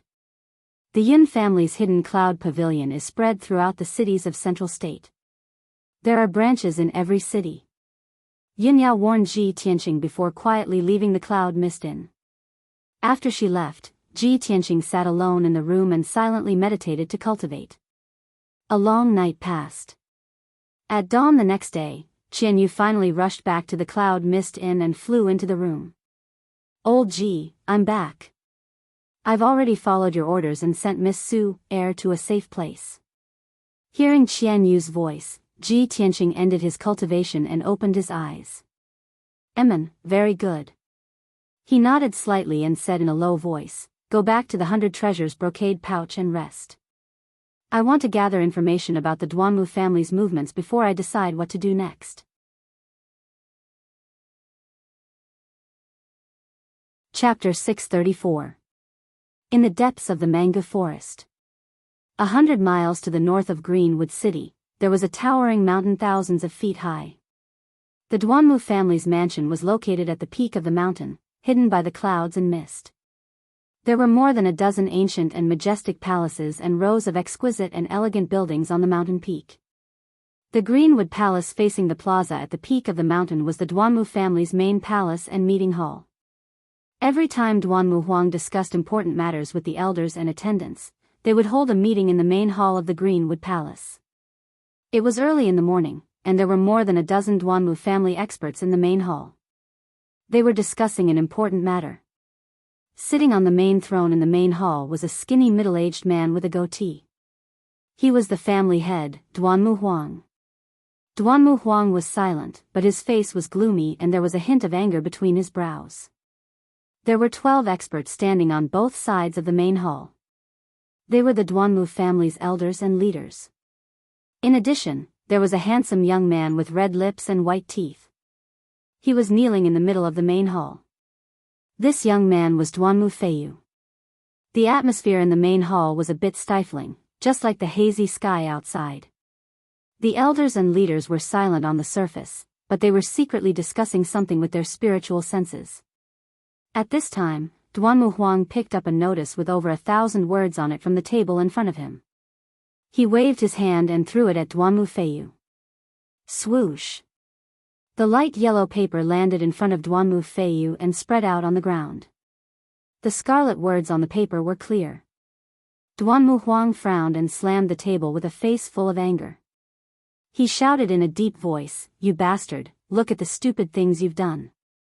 In one night, tens of thousands of notices appeared out of thin air in Central State City, covering the streets and alleys.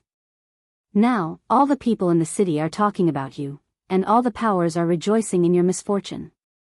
Who knows how many people are laughing at our Duanmu family? You unfilial son. Do you want to anger me to death? Duanmu Feiyu was scolded harshly, but he was full of grievances and tried his best to defend himself. Father, how can you believe in this kind of baseless rumor and slander? Our Duanmu clan is a big tree that attracts the wind, attracting the covetous eyes of countless opponents and enemies.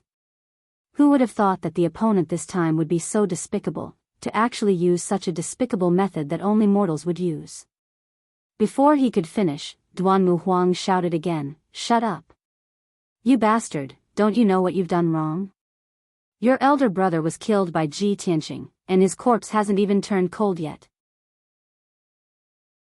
You haven't even taken your revenge, yet you're indulging in debauchery outside. Where's your decency?" Duanmu Feiyu hurriedly explained, "Father, Big brother was killed, and I hated that little bastard Ji Tianqing very much. I wished I could cut him into pieces. But didn't you hand this matter over to the elders to handle? I'm weak and can't help, so I can only focus on running the business. It's inevitable that I have to drink and discuss business with others." Duanmu Huang frowned and didn't want to delve into this matter. He asked again, "Then how do you explain the matter of you filling your own pockets and embezzling the clan's property?" Duanmu Feiyu of course refused to admit it and evaded all the blame. "Father, as the second young master of the Duanmu clan, how could I do something like embezzlement and embezzle the clan's property? These were all made up by those despicable people to deliberately slander me and tarnish the Duanmu clan's reputation. How can you believe?" Before Duanmu Feiyu could finish, a clear and dignified voice suddenly came from the entrance of the main hall. "Shut up!" Hearing this voice, Duanmu Huang and his son, as well as the elders and managers, all turned to look at the entrance of the main hall. Two graceful silhouettes stepped through the door and walked into the hall. The first to enter the main hall was a woman wearing a long brocade dress with a jade hairpin and a golden crown. She looked like she was in her 30s. She had a beautiful face and a graceful temperament. She had a dignified aura that came from someone who had been in a high position for a long time. She was Duanmu Yulong's birth mother, Duanmu Huang's first wife. Behind the first wife was a tall and beautiful woman in a green robe with a fierce aura. She had the strength of Sky Origin Stage and was the first wife's personal maid, her confidant. The first wife walked into the main hall with a graceful posture. Her exquisitely made-up face was filled with sorrow and pain. She walked to the middle of the main hall and bowed to Duanmu Huang. She said in a sorrowful voice, "Master, Feiyu has gone too far this time. It's too disappointing. Yulong's body is not cold yet, but instead of avenging his brother, he clapped his hands and cheered. He's even happier than our enemies. As a disciple of the Duanmu clan, he didn't serve the clan loyally and even embezzled the clan's property. This is simply lawless. In the past, you were merciful and forgiving to him, so be it. But this time, no matter what, you can't tolerate him anymore." The first wife's face was as cold as ice. Her voice was cold and dignified. She had the aura of a master's wife. The elders and the people in charge all had different thoughts. After hearing the first wife's words, some people immediately nodded in agreement and asked Duanmu Huang to severely punish Duanmu Feiyu as a warning to others. Duanmu Huang suddenly had a headache. He frowned and said in a deep voice, "Madam, I am discussing this matter with the elders. It's not convenient for you to participate. Quickly leave." Duanmu Feiyu was also filled with anger. He was so angry that the veins on his forehead bulged. He wanted to strangle the first wife. However, in front of Duanmu Huang and the elders, he didn't dare to show any anger or hatred. He could only pray in his heart that his father would chase the first wife away so that she wouldn't stir up trouble here. However, how could the first wife be willing to leave? She looked at Duanmu Huang with disappointment and said in a sorrowful voice, "Master, are you really going to protect Duanmu Feiyu? It's just as the rumors say. After Yulong passed away, you will have to find another successor. I, as the master's wife, will become dispensable. Since that's the case, why don't you just give the order to demote me to a concubine and promote the second wife to the master's wife?"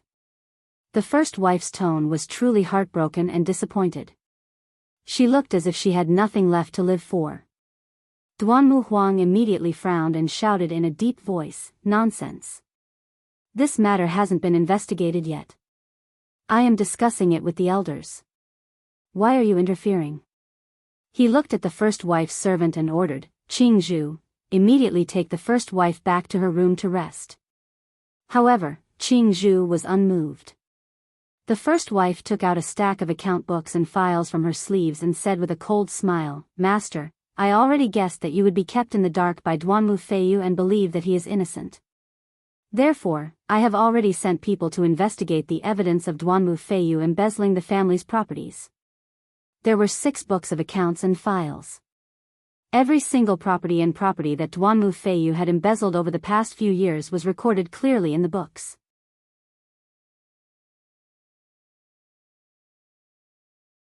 Chapter 635. When First Madam's voice fell, the entire hall fell silent. Everyone's expression changed as they looked at First Madam with complicated expressions. Duanmu Huang's brows were tightly knitted together as he stared at the account books and files on the table. He didn't reach out to take them. He understood First Madam's personality and methods very well. Since she had boldly barged into the hall and dared to take out the evidence in front of everyone, she must have absolute confidence.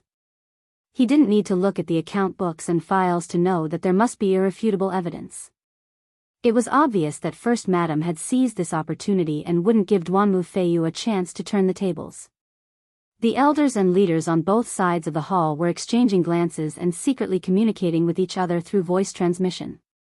Some of them acted as if this matter didn't concern them and looked on coldly, while others rejoiced in Duanmu Feiyu's misfortune and waited for him to be punished.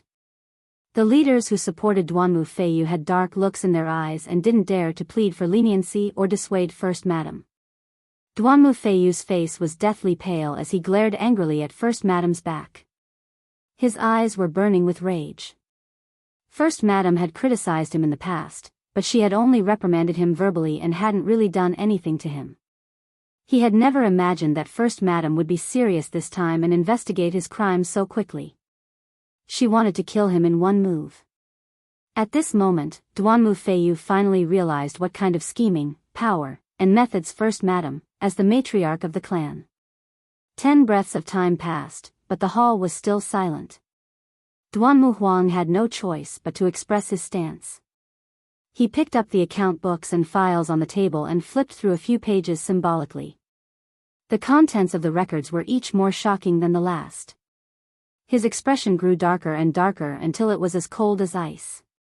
Bang! Duanmu Huang slammed the account books and files on the table and looked angrily at Duanmu Feiyu. He cursed in a low voice, "You unfilial son. You're so disappointing." His heart was filled with rage, but more than that, he was exasperated at the fact that he had failed to live up to his expectations. He hated Duanmu Feiyu for being unambitious, greedy for pleasure, and committing crimes. Moreover, he was unbearably stupid, without scheming or shrewdness. He didn't even know that he had been schemed against. Duanmu Feiyu didn't dare to quibble anymore. He quickly knelt on the ground and kowtowed, begging for mercy, "Father. I know I was wrong. When I was young and frivolous, I did indeed do many wrong things. However, please give me a chance to turn over a new leaf." "I will definitely turn over a new leaf and turn over a new leaf." Before he could finish, Duanmu Huang interrupted him and ordered in a deep voice with an expressionless face, "Duanmu Feiyu, I can ignore all the crimes you commit outside, including murder and arson. But as my son, you've stuffed your own pockets and embezzled the family's assets and resources. This is an unforgivable crime. I will definitely not protect you. Today, I will punish you according to the family rules. From today onwards, I will take back all the power you have in your hands and remove you from your position. I punish you with 90 lashes and send you to the reflection cliff at the back of the mountain to reflect on your mistakes for a year. In addition, you are not allowed to interfere with the family's businesses for 5 years." After announcing the punishment, Duanmu Huang stared at Duanmu Feiyu and shouted with a dignified expression, "Later, you will go to the punishment hall to receive your punishment. If you dare to complain, the number of lashes will be doubled." Duanmu Huang's punishment for Duanmu Feiyu could not be considered heavy, but neither could it be considered light. 90 lashes, 1 year of reflection, 5 years of not being allowed to interfere with the family's businesses. These were all insignificant punishments. The real punishment that caused Duanmu Feiyu to fall from the clouds to the abyss and lose his power and status was the removal of his position and power. In the past, he was the second young master of the Duanmu family and controlled the businesses of more than 20 cities. He had great wealth and power in his hands and many powerful people under his command. But from today onwards, he could only be an idle young master and obediently stay at home to cultivate. He would never be able to stir up trouble again. After everyone heard Duanmu Huang's punishment, they all revealed complicated expressions. First Madam had achieved her goal, so of course she was satisfied. She bowed to Duanmu Huang and said, "Master is indeed fair and just. Such a decision is enough to convince everyone." After she finished speaking, she bowed to Duanmu Huang and left the main hall with Qing Zhu. Some of the elders and leaders rejoiced in Duanmu Feiyu's misfortune, while others secretly sighed. However, no one dared to oppose Duanmu Huang's decision, and no one pleaded for Duanmu Feiyu. Duanmu Feiyu knelt in the main hall with a pale face. His heart was filled with anger and despair, and his whole body trembled. But what was done could not be undone. He could only suppress his anger and silently stand up. He bowed to Duanmu Huang and left the main hall. 2 hours later, Duanmu Feiyu staggered out of the torture chamber. He was supported by 2 attendants and struggled to walk back to his residence. Just now, he had suffered 90 lashes in the torture chamber. He was in so much pain that he wished he was dead. The torture chamber used the wind, fire and thunder whip, a heavenly origin-level magic weapon. Every lash of the whip contained the violent and fierce power of wind and thunder. It was like the cutting of a sword, causing people to be in so much pain that they wished they were dead. Even though Duanmu Feiyu was at the heavenly origin level, after 90 lashes, his skin and flesh were lacerated and he was dripping with blood. The pain that seeped into his bone marrow still made him shudder when he thought about it. He limped along the bluestone path. His face was as white as paper and his mind was very weak. He looked very miserable. On the way back to his residence, he was cursing fiercely in his heart. "First Madam, that damn thing. She is too vicious. I didn't expect her to be so vicious. If she hadn't hit me while I was down, how could I have ended up like this? And that bastard who put up notices all over the city to secretly plot against me. Don't let me find out who you are. Otherwise, I will cut you into 8 pieces and burn your bones to ashes." Duanmu Feiyu did not blame Duanmu Huang for making such a decision. He knew that his father, Duanmu Huang, was already doing his best to protect him. This punishment was not excessive. He only hated First Madam for taking the opportunity to make things difficult for him. He hated the person who was plotting against him even more. After a while, Duanmu Feiyu returned to his residence. The maids had already spread out the brocade bedding on the bed and supported him to lie down on the bed to rest. His entire back was badly mutilated. For the next few days, he could only lie down on the bed to recuperate. A middle-aged pharmacist hurried over and hurriedly treated his wounds. He used all kinds of elixirs to help him treat his injuries. After the pharmacist treated his injuries, the pain from his back lessened by a lot. At this time, a tall and sturdy middle-aged man quickly walked into the room. He arrived in front of Duanmu Feiyu and cupped his hands to reporting to second young master, "This subordinate has already found some clues. The person who secretly plotted against you and put up notices all over the city was most likely ordered by the young miss of the superior courtyard." Suddenly hearing this news, Duanmu Feiyu was stunned.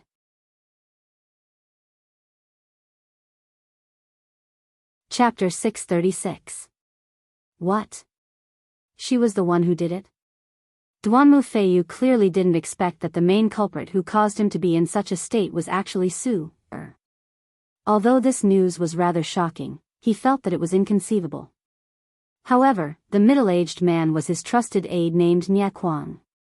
He definitely wouldn't lie about this. A moment later, Duanmu Feiyu came back to his senses.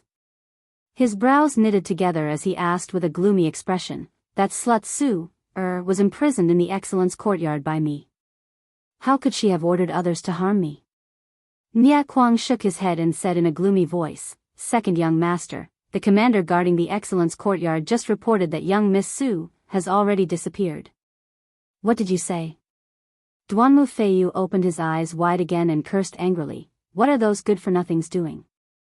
How could they let Su escape from the Excellence Courtyard? Since that slut Su has already disappeared, why did they only report this now?" Nia Kuang lowered his head and said in a gloomy voice, "Second young master, they followed your orders and didn't dare to approach young Miss Su's loft without permission. Moreover, you went to the Excellence Courtyard the day before yesterday and didn't go there yesterday. The guards guarding the Excellence Courtyard only discovered young Miss Su's disappearance today." Duanmu Feiyu gnashed his teeth in anger. His eyes surged with a cold light as he shouted angrily, "This group of useless good-for-nothings, I will skin them alive. And that slut Su, if she really plotted against me, I will definitely make her wish she was dead. Let's go, follow me to the Excellence Courtyard." While cursing, Duanmu Feiyu got off the bed and walked out with a murderous aura. Filled with anger, he actually ignored the pain from his injuries and immediately rushed to the Excellence Courtyard. Nia Kuang hurriedly followed behind him and quickly walked out of the room. Not long after, the two of them left Xianwood City on their flying spiritual birds. In the evening, Duanmu Feiyu and Nia Kuang arrived at Central Continent City and returned to the Excellence Courtyard. When Duanmu Feiyu crossed the gate and entered the courtyard, the guards and experts guarding the Excellence Courtyard all hurriedly came to greet him. Seeing those guards, he immediately became furious and cursed, "You bunch of idiots, get out of my way." The guards were so scared that they knelt on the ground and begged for mercy. Duanmu Feiyu ignored them for now and brought Nia Kuang to Su's loft. However, the loft was already empty. Duanmu Feiyu searched both upstairs and downstairs, but there was no sign of Su. Reality proved that Su had indeed escaped from the superior courtyard long ago. Unfortunately, the guards didn't notice any abnormalities, and the superior courtyard's defensive array was also intact. Duanmu Feiyu returned to the courtyard and looked at the guards with eyes as cold as ice, containing a biting cold murderous intent. "You pieces of trash, what's the point of this young master raising you? If it weren't for your stupidity, would I have been harmed like this?" Duanmu Feiyu cursed a few times with a venomous tone, then ordered Nia Kuang behind him, "This young master doesn't want to see these damned pieces of trash again. Kill them." Following his words, Nia Kuang's entire body burst forth with cold murderous intent, and he expressionlessly pounced on the guards. Those guards were immediately scared out of their wits. Some wept bitterly and begged for mercy, some fled in horror, and some resisted in despair. However, these guards were only at the origin core stage. How could they block Nia Kuang, who was at the 4th level of Sky Origin stage? Following a series of muffled bangs and screams, several corpses immediately appeared in the courtyard. Several pools of blood and severed limbs were scattered on the ground, and the air was filled with the thick stench of blood. The remaining guards who fled in panic didn't manage to escape from the superior courtyard. After all, the entire courtyard was enveloped by the Sky Origin Great Formation. They simply couldn't escape. The commotion and aftermath of the battle in the courtyard also wouldn't spread. Not long after, Nia Kuang killed all the guards and returned to Duanmu Feiyu's side, his body covered in blood. "Second young master, everything has been taken care of." Nia Kuang cupped his hands in salute and reported in a low and cold voice. Duanmu Feiyu didn't pay attention to him. His eyes were gloomy as he looked outside the gate, and the corners of his mouth hooked up into a cold smile. He muttered to himself, That bitch, so what if she escaped from the superior courtyard? Did she really think she could escape from this young master's palm?" After he finished speaking, he waved his hands and used a secret technique to sense the aura and location of the Golden Moon magical bracelet. After about half an hour, Duanmu Feiyu found the result of his probing, and immediately revealed a trace of murderous intent. "Humph. You actually escaped from Continent Center City? Since you've already chosen a place to bury your bones, this young master will send you to your death." After he finished speaking, Duan Mufeiyu left the superior courtyard with Nie Kuang, and rushed as fast as lightning to the southern city gate. After an hour, the two of them passed through the city gate and left Continent Center City, continuing to fly towards the mountain range in the south. Duan Mufeiyu had just discovered that the aura of the Golden Moon magical bracelet was in a mountain range in the southern suburbs of Continent Center City.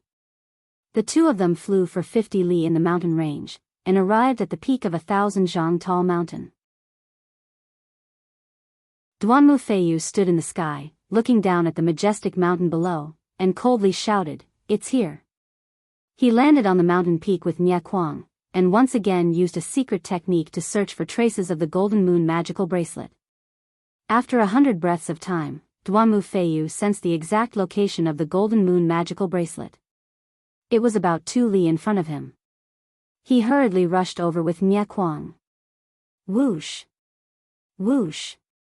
The two of them passed through the forest as fast as lightning, and after flying for 2 li, they arrived at the cliff of the mountain peak.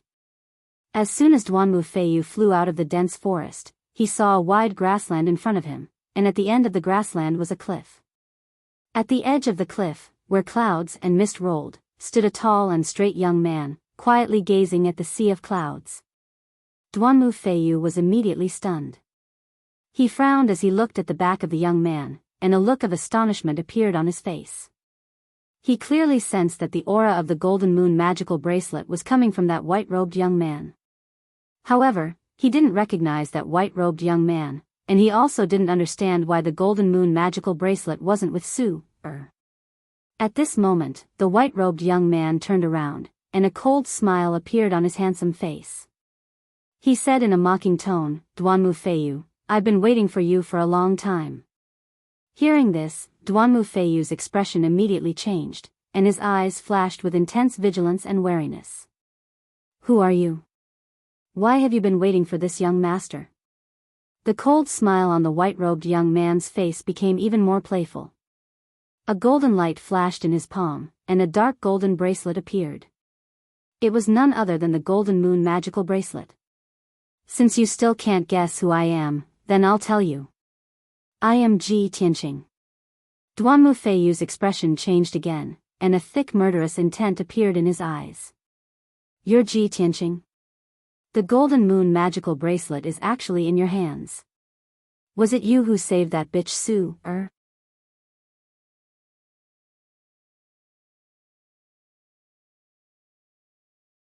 Chapter 637. Duan Mufeiyu wasn't an idiot. When he heard the words Ji Tianqing and saw the Golden Moon magical bracelet in Ji Tianqing's hand, he understood everything. Previously, he was still very doubtful. With Su's strength, it was impossible for her to escape from the superior courtyard. She also didn't have the guts to plot against him. Now, he finally understood that Ji Tianqing was the main culprit. Ji Tianqing admitted it very straightforwardly. He sneered and said, "Hee hee, looks like you're not too stupid." Duan Mufeiyu frowned as he looked at him. His eyes were cold and filled with dense killing intent. "Humph, you little bastard. You're really despicable and shameless. You actually used that slut Su to plot against me." Ji Tianqing didn't get angry at all. He said with a mocking sneer, "What's a little trick to deal with a bastard like you who doesn't shrink from any crime? Moreover, killing a bastard like you is also helping the people and helping Tianqing get rid of a scourge." Duan Mufeiyu immediately grinned and sneered with disdain. "Hee hee hee. Ji Tianqing, you want to kill me? You're really a toad yawning. What big words. I was just about to send people to deal with you and avenge my big brother. I didn't expect you to deliver yourself to me. You don't know the difference between life and death. If I don't tear you to shreds today, how can I live up to your arrogance?" Hearing Duan Mufeiyu's words, Ji Tianqing didn't get angry. Instead, he laughed and said with disdain, "Duan Mufeiyu, the arrogant and ignorant one is you. Even your big brother Duan Mu Yulong died under my sword. With your strength, you dare to say that you want to take my life? Are you worthy?" As he spoke, Ji Tianqing's body emitted a strong self-confidence and domineering aura. Duan Mufeiyu's face immediately stiffened and his heart thumped. If he was in the Duanmu clan or in the central continent city, he could mobilize dozens of Sky Origin stage cultivators with a single word and easily kill Ji Tianqing. However, he wasn't in the central continent city right now. There was only Sky Origin stage 4th layer Nia Kuang by his side. If they really fought, the situation wouldn't be good. Thinking about this, Duanmu Feiyu's expression became serious and a trace of regret appeared in his heart. Damn it. I was so angered by that slut Su, that I lost my head and actually came out of the city so recklessly. Ji Tianqing, that little bastard, not only did he not hide after killing my big brother, he even dared to take the initiative to plot against me. He wants to kill me, what should I do?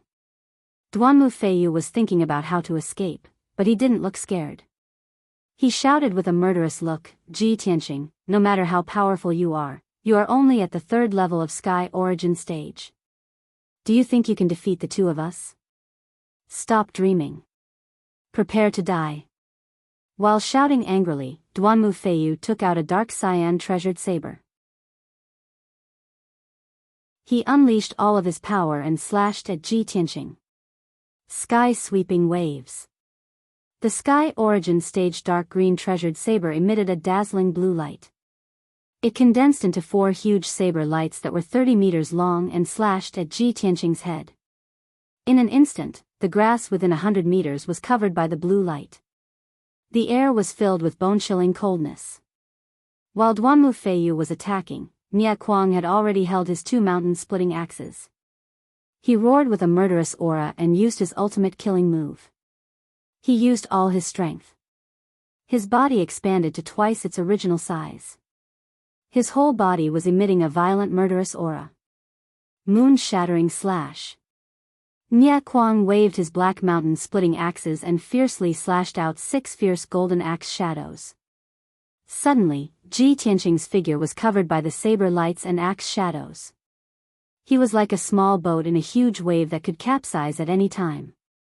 Although Nia Kuang and Duanmu Feiyu were not as strong as the princes of the imperial residence, they still had the power to split mountains and rivers. They could not be underestimated. At this critical moment, Ji Tianqing was shrouded by the saber lights and axe shadows. But he did not panic. He condensed a shield of true ether to protect himself. Then, he used his ultimate skill. Golden Slash. A huge golden sword light that was 80 meters long appeared. It carried a terrifying power that could split heaven and earth. It slashed at the saber lights and axe shadows in the sky. Bang! Bang! Bang! The sword light and the axe shadows collided. There was a deafening sound that resounded in the sky and spread for dozens of miles. Suddenly, the saber lights and axe shadows exploded and turned into thousands of pieces that scattered in all directions. A golden and blue shockwave rippled outwards, engulfing the entire mountain peak.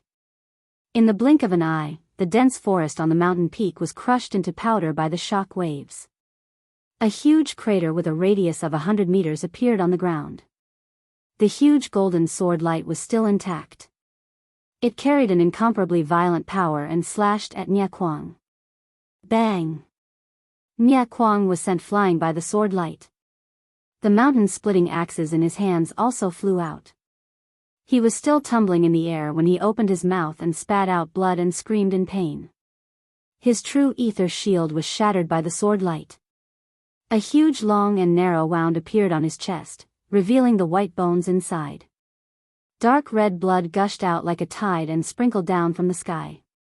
Duanmu Feiyu had long expected that he and Nia Kuang were no match for Ji Tianqing. They were bound to lose this battle. Therefore, when he was sent flying and saw Nia Kuang heavily injured, he turned and ran without hesitation. Ji Tianqing, you bastard, just you wait. As long as I escape back to Central State City, I will mobilize all the Heaven Origin stage experts to kill you. I will skin you alive and tear out your tendons. Duanmu Feiyu cursed bitterly. He flapped his true ether wings with all his might and flew across the sky like a stream of light, escaping toward Central State City. On the devastated mountain peak, Ji Tianqing was still fighting with Nia Kuang. After Nia Kuang fell to the ground with heavy injuries, He had just climbed up from the ruins when he saw Ji Tianqing use another ultimate skill, releasing flames that covered the sky and earth. Scorching sun fire. Following Ji Tianqing's angry roar, the scarlet flames that covered the sky suddenly condensed into a fireball the size of a palace. The fireball was condensed and floated high in the sky, emitting an incomparably terrifying heat. It was really like a scorching sun. Swoosh! The giant fireball fell from the sky, carrying with it a world-destroying might as it smashed towards Nia Kuang. In that instant, Nia Kuang's eyes widened in shock and fear, his heart filled with despair. The giant fireball had locked onto his aura. No matter where he ran, it would definitely catch up to him. Moreover, he had no chance to escape or dodge. In this moment of life and death, Nia Kuang erupted with a strong will to live and desperately urged his true ether to form a shield. Bang! In the next moment, a huge fireball that was as hot as the sun came crashing down and smashed into him, smashing him into the ruins. An earth-shaking explosion spread out for dozens of miles, fiercely reverberating through the mountains. The entire 10,000-foot-tall mountain peak was blasted apart, collapsing with a loud bang and sending dust into the air.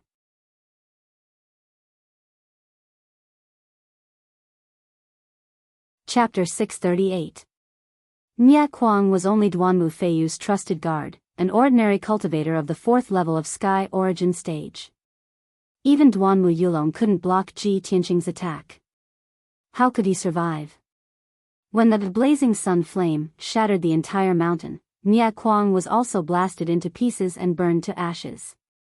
He only managed to withstand 2 moves from Ji Tianqing before he was completely killed. The loud explosion was still echoing. Dust was still flying in the air. The raging fire covered an area of 10 miles and dyed half of the sky red. By this time, Ji Tianqing had left the fire and the ruins.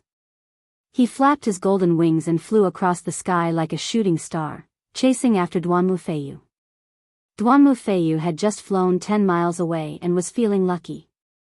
Luckily, I was prepared. I retreated in time.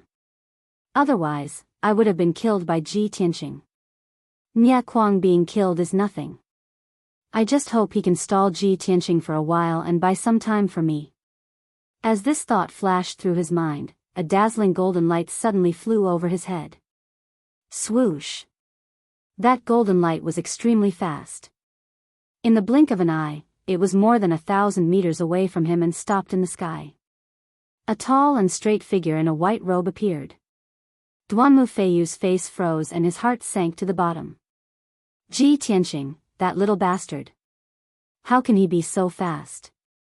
Where is that trash Nia Kuang? Was he killed by Ji Tianqing?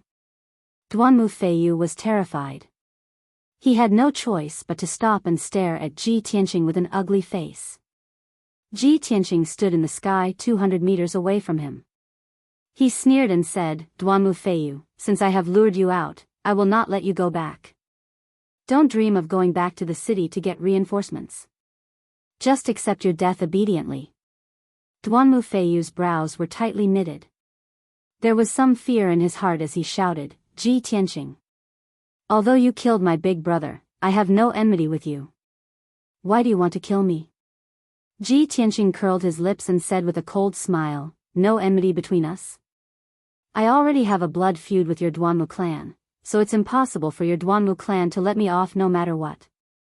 Do you dare to deny that your father did not plan to assassinate me? Moreover, even if there is no enmity between us, I will still kill you. Just treat it as a punishment for evil, and on behalf of Tianqing. Duanmu Feiyu was immediately filled with grief and indignation. She was so angry she almost spat out blood. Ji Tianqing, this place is only 30-something li away from Central State City. If you dare kill me, you will definitely alarm countless experts in the city. By then, when the experts of my Duanmu clan arrive, you will be dead for sure. Ji Tianqing sneered coldly, ha, ha, since you still want to be lucky and wait for the experts of your Duanmu clan to come and save you, why don't we give it a try? I will let you know that even if the experts of your Duanmu clan come to save you, it will be useless. Nobody will be able to save you. As he spoke, his body was glowing with golden light. Sword intent shot up to the sky as he was about to launch an attack. Duanmu Feiyu was completely helpless. Her heart was filled with despair. He knew clearly that even if the Sky Origin Stage cultivators of Central State City were alerted and came to his rescue, it would still take some time. Whether he could survive until the experts of the Duanmu clan came to his rescue was the key to his survival.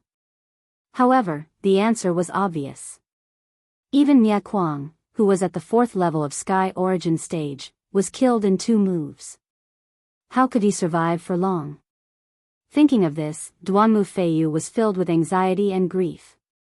She could only try her best to stall for time and find a way to survive. Ji Tianqing. Don't kill me. Stop it. He hurriedly waved his hand and shouted for Ji Tianqing to stop. Enduring the humiliation, he surrendered to Ji Tianqing. Ji Tianqing, I know that the reason why you are doing this is because you want to deal with the Duanmu clan. I have no enmity with you. Even if you kill me, you won't gain anything. As long as you are willing to let me live, I will follow your orders and do as you say. When Ji Tianqing heard Duanmu Feiyu's words, he immediately revealed a cold and disdainful smile. Duanmu Feiyu, don't say such nonsense that is used to coax a 3-year-old child. What a disgrace. If I spare your life, you will immediately gather a large number of experts to deal with me when you return to Central State City. How would you listen to my orders? Duanmu Feiyu's expression changed. He swallowed the second half of his sentence. Ji Tianqing was right. That was exactly what he planned to do. Begging for mercy was only a temporary measure. As long as he returned to Central State City, he would definitely crazily retaliate against Ji Tianqing. Duanmu Feiyu's lie was instantly seen through by Ji Tianqing. He hurriedly explained, Ji Tianqing, I can tell you a secret of the Duanmu clan to show my sincerity in begging for mercy. This information is a core secret of our Duanmu clan. Only a few people know about it. Hearing his words, Ji Tianqing lowered his hands as expected. His eyes indifferently looked at him. Duanmu Feiyu saw that there was hope. Ji Tianqing was indeed interested in this matter, so he thought that there was still room for negotiation. Thus, he said in a low and solemn voice, Ji Tianqing, although I don't know which power is backing you, I can tell you this clearly. However, I can clearly tell you that the strength of our Duanmu clan is far beyond your imagination. Our Duanmu clan's strongest expert is not my father, Duanmu Huang. That expert's strength is enough to look down on the profound sky continent. You and your backing definitely cannot afford to offend him. If you know what's good for you, let me go. I can treat it as if nothing happened. Duanmu Feiyu originally thought that Ji Tianqing would seriously consider his words after hearing this. However, he never expected that Ji Tianqing would immediately say with a cold smile, Duanmu Feiyu, since things have reached this point, do you still think that bluffing is of any use? I really overestimated you. Compared to your big brother, Duanmu Yulong, you are simply too lacking. After saying this, Ji Tianqing no longer hesitated. His entire body lit up with a dazzling golden light, bursting with killing intent that soared to the heavens. Metal Emperor Slash. Golden light surged out of his palms. It gathered the metal energy within a radius of 10 miles, forming a giant golden sword that was over 100 meters long. That incomparably huge sword radiance flickered with a dazzling golden light, illuminating the dark sky. It emitted a sharp aura that could tear apart heaven and earth. Die! Ji Tianqing shouted in a low voice. He controlled the giant golden sword that could split heaven and earth and slash towards Duanmu Feiyu. Duanmu Feiyu was already scared out of his wits. His eyes were wide open, revealing a deep sense of fear. He turned around and ran for his life. However, even if he exploded with his fastest speed, it was impossible for him to escape the slash of the sword radiance. Bang! In the deafening sound, the giant sword that could split heaven and earth slashed him, shattering his vital core shield and soft armor into pieces. Duanmu Feiyu was killed on the spot. A huge wound split open on his chest, and dark red blood gushed out. His corpse fell from the sky and was about to hit the ground below. However, Ji Tianqing had already shot out a giant golden hand and caught his corpse.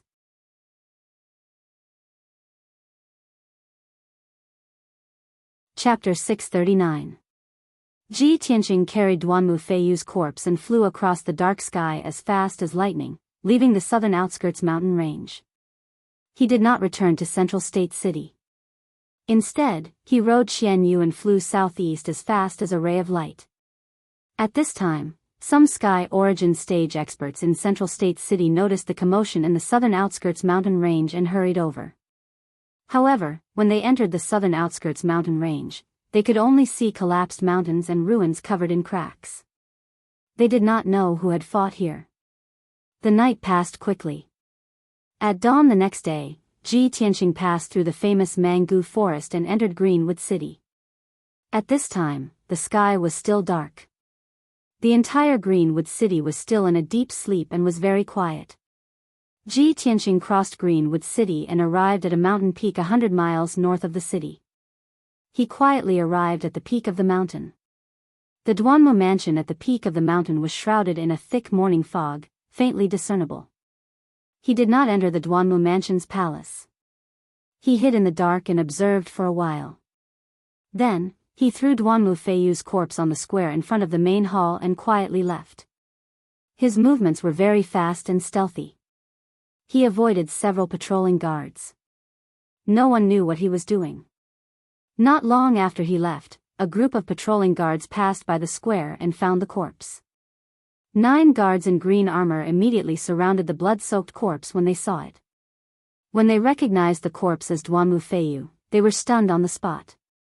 Their faces were full of shock. They did not dare to believe that the noble second young master, who was in high spirits 2 days ago, had turned into a cold corpse today. After the guard captain came back to his senses, he told the guards to look after the corpse and not to touch it. He hurriedly ran into the main hall to report the news. Not long after, the guard captain guarding the Greenwood main hall was alarmed. He hurriedly led a group of guards to the square. Then, the news spread through the Duanmu mansion, waking up countless people. Cries of surprise sounded in the various palaces, breaking the silence of the morning. Half a quarter of an hour later, the guard commander sent people to carry Duanmu Feiyu's body into the main hall. Hundreds of people had already gathered in the square. They were craning their necks to look into the hall, whispering and discussing. Inside the main hall, the Duanmu family's leaders and elders had also arrived. When they saw Duanmu Feiyu's corpse, their faces became as gloomy as ice. Finally, the head of the family, Duanmu Huang, heard the news and rushed to the main hall.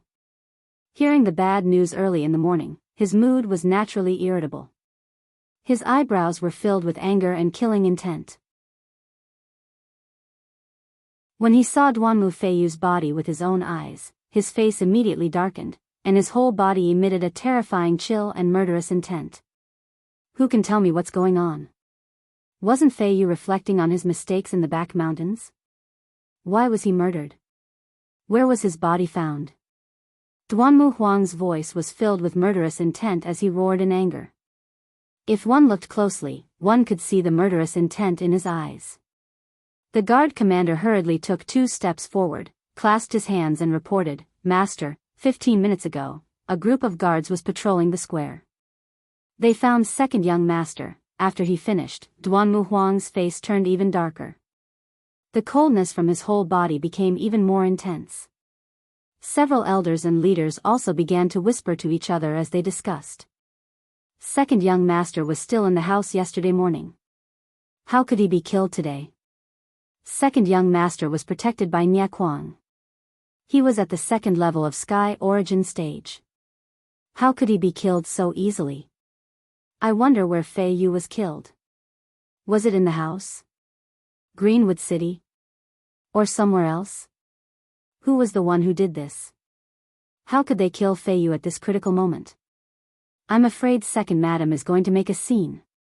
Duanmu Huang thought for a while with a gloomy face. Then he ordered in a deep voice, "Men, go to second young master's house. Find out if second young master was in the house last night. Where did he go? Send men to find Nie Kuang. I want to see him if he's alive." I want to see his body if he's dead. Also, keep this secret for now. Don't let it spread out. We can't let second madam know. Even though his son was killed, Duanmu Huang was so angry that he almost broke his teeth. However, he was still able to keep calm. Soon, he figured out the key to this matter. He arranged his men methodically and sent them to investigate. Unfortunately, before he could finish his words, a figure barged into the hall. It was a woman in a long silk dress. She looked elegant and beautiful. She was even younger and prettier than the first madam. She was Duanmu Feiyu's mother, the second madam of Duanmu Huang's family. At this moment, the second madam had just heard the bad news of Duanmu Feiyu's death. Her face was as white as paper, and she looked as if she had lost her soul. She stumbled into the hall, ignoring the presence of Duanmu Huang and the other elders. She threw herself onto Duanmu Feiyu's body and started bawling. Feiyu. My son, you died so miserably. Which damned bastard actually killed you? Feiyu. Wake up and take a look at your mother. The atmosphere in the hall was already cold and stifling. When the second madam's heart-wrenching cries rang out, everyone's hearts tightened and their bodies turned cold. Duanmu Huang looked at the second madam's heartbroken appearance. He wanted to comfort her, but he didn't know what to say. After a moment of silence, he could only say, "Men, bring second madam back to her room to rest." Two maids immediately entered the hall and supported the second madam by her arms. They were about to bring her out of the hall. The second madam cried with tears and snot flowing down her face. She tried her best to shake off the two maids. Her eyes were red as she looked at Duanmu Huang. Her voice was hoarse as she cried, "Master, our son was killed. How can I still rest? Feiyu was my life. Now that he's dead, I don't want to live anymore." Duanmu Huang quickly comforted her, "Madam, calm down. I'm sending people to investigate. I'll definitely get to the bottom of this. No matter who did it, if they dared to kill my son, Duanmu Huang, I'll make sure they die without a burial ground. Madam, don't be too sad. Go back and rest.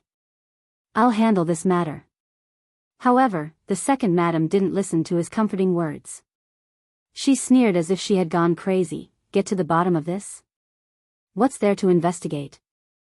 Who wanted to kill Feiyu? Don't tell me everyone doesn't know. Her son was killed, so she couldn't bear to see me living well. She thought of ways to deal with Feiyu and cause my son's death as well. The first madam's heart is so vicious. She's simply inhumane. As soon as she said that, the entire hall was shocked. Everyone's expression changed. Duanmu Huang's pupils contracted. He quickly shouted, "Shut up. Don't talk nonsense here." The second madam only had one son, Duanmu Feiyu. Now that Duanmu Feiyu was dead, she was already disheartened. She no longer had any scruples. She screamed hysterically, "What? Did I say something wrong?" Ever since Duanmu Yulong died, the first madam has been targeting Feiyu. The day before yesterday, she even took out the evidence of Feiyu's crime and wanted to kill him. This morning, my son Feiyu died. How can there be such a coincidence in this world? If it wasn't her, who else could it be?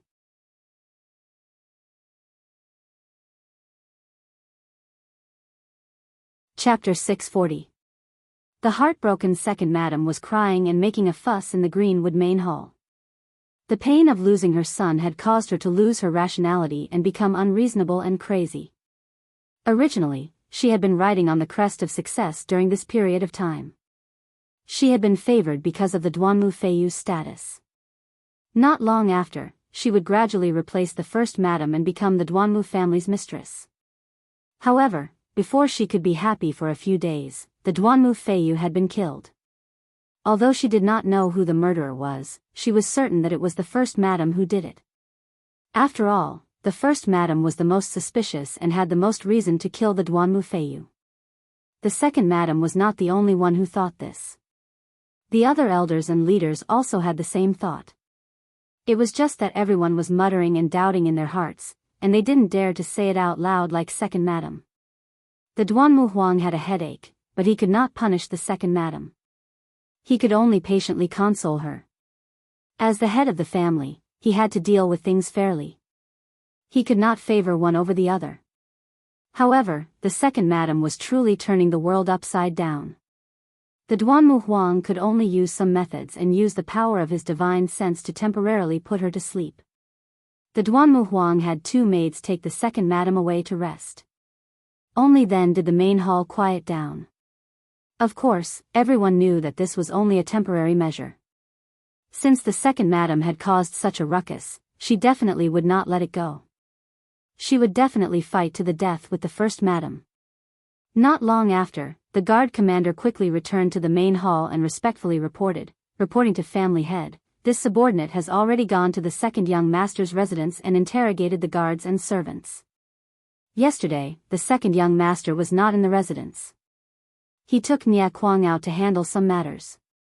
It seems that he went to Central State City. The Duanmu Huang frowned and said in a low voice, "This unfilial son. This lord had him go to the reflection cliff and reflect on his mistakes. He actually dared to go to Central State City. Could it be that Fei Yu was killed in Central State City? Why would his corpse appear in the plaza?"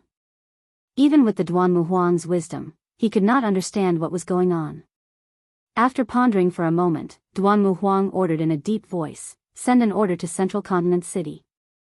Have the soul-hurting hall investigate immediately. We must find Nia Kuang." The guard commander cupped his hands and bowed. He turned around and left the hall to carry out his orders. Duanmu Huang continued to give orders, "Second elder, third elder, carry out your plan as soon as possible. You must kill that bastard Ji Tianqing as soon as possible and avenge Yulong. In a short span of 3 months, 2 of my sons were killed. This is a great humiliation to our Duanmu clan. If we don't get rid of our enemies as soon as possible, the other aristocratic families will definitely rejoice in our misfortune." The second elder and the third elder's faces were also filled with indignation. They hurriedly cupped their hands and saluted, indicating that they would definitely complete the task. After Ji Tianqing left Greenwood City, he flew across the sky at lightning speed and crossed the mango forest. Along the way, he looked down at the vast forest from high up in the sky. He saw many dangerous mountains and winding rivers. The forest that was shrouded in clouds and mist was filled with all kinds of strange flowers and fruits, as well as endless amounts of medicinal herbs. This natural herb garden with a radius of 100,000 miles was the biggest reason why the Duanmu clan had prospered for thousands of years. He could not help but think to himself, if there is some way to destroy this mango forest and cut off the Duanmu clan's source of medicinal herbs, it will definitely be a heavy blow to the Duanmu clan. Recently, he had been focusing on dealing with the Duanmu clan. His mind was constantly thinking about how to weaken the Duanmu clan's power. Unknowingly, 6 hours had passed and it was noon. Ji Tianqing was flying above the vast sea of clouds, crossing over a stretch of majestic mountain range. Originally, the sun was shining brightly in the sky, dyeing the white sea of clouds with a layer of golden light. However, at this moment, he realized that there was a huge black cloud high up in the sky, blocking the sunlight. The area within a radius of dozens of miles became dark. Strong winds blew in the sky, blowing the vast sea of clouds and causing them to churn violently. Ji Tianqing could vaguely sense that the air seemed to contain a trace of cold and bloody murderous aura. He immediately frowned and a look of suspicion and wariness flashed across his eyes. Ever since he came to the Central State, he had not interacted with anyone from the Demon Clan. However, based on the experience he had accumulated in the Tianshan region, he could acutely sense that there were Demon Clan powerhouses around him. Even the huge black cloud in the sky was definitely not formed naturally. There was definitely something strange about it. As expected, just as he slowed down his flying speed and looked around, the black cloud in the sky suddenly surged. In the blink of an eye, the surging demon fog condensed into a huge demon face. The demon face had a pair of huge scarlet eyes. It stared down at Ji Tianqing from above, revealing a ferocious and bloodthirsty cold smile. "Keek keek. Ji Tianqing, I have finally found you. The demon face's huge mouth opened and closed, letting out a deep voice that reverberated in the sky like rolling thunder. Ji Tianqing immediately stopped flying. He stood in the sky and looked up at the demon face. A cold light flashed across his eyes. There is indeed a demon clan powerhouse attacking. When he suddenly saw the demon face in the sky, he instinctively thought that it was the demon emperor. However, after sensing it carefully, he realized that the aura of the huge demon face was not as unfathomable as that of the ancient demon emperor. When he heard what the demon face said, he was sure that it was not the demon emperor but a demon king powerhouse. Ji Tianqing looked at the demon face in the sky calmly without any worry or fear. He said in a low and cold voice, "The remnants of the demon clan are so savage that you dare to come to the central state?" The demon face opened its huge mouth and sneered in a deep voice, "Humph. In the ancient times, my clan was the ruler of the Tianxian continent. We ruled the world and ruled over hundreds of races. The central state was originally my clan's territory. It was just that it was invaded by you humans. Why would I dare to come to the central state? I will kill a lowly worm like you today." Ji Tianqing had heard of some legends from the ancient times and knew that the demon face was telling the truth. However, he was not interested in this question. He sneered with a cold expression, "Cut the crap. Are you avenging the Blood Demon King or working for the ancient demon emperor? Tell me your name. My sword does not kill nameless rats." The demon face opened its mouth and sneered. "Ha ha ha. Who does the Blood Demon King think he is? I am the king of the fierce Wind tribe. I only follow the orders of His Majesty the Demon Emperor. Ji Tianqing, if you know what's good for you, surrender immediately. Don't wait for me to attack. Otherwise, you will suffer." The Demon King of Fierce Wind's tone was full of confidence and arrogance. It was as if victory was in his hands and he already had Ji Tianqing's life in his hands. As his voice fell, the demon cloud that covered the sky spread in all directions. In the blink of an eye, it covered a radius of 10 miles. The demon cloud condensed into a thick black wall of light, forming a huge black ball of light that sealed off the sky within a radius of 10 miles.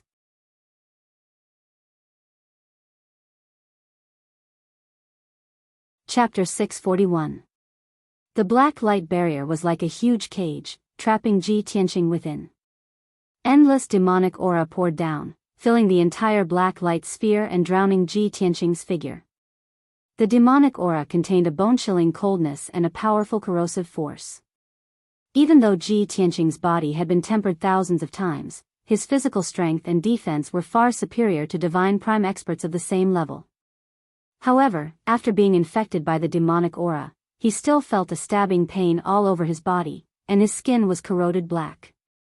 He quickly channeled his power and condensed a shield with his majestic vital essence to protect his body. However, the vital essence shield could not resist the corrosion of the demonic aura. It was quietly thinning, and its power was rapidly weakening. Ji Tianqing had to constantly consume power to maintain the vital essence shield.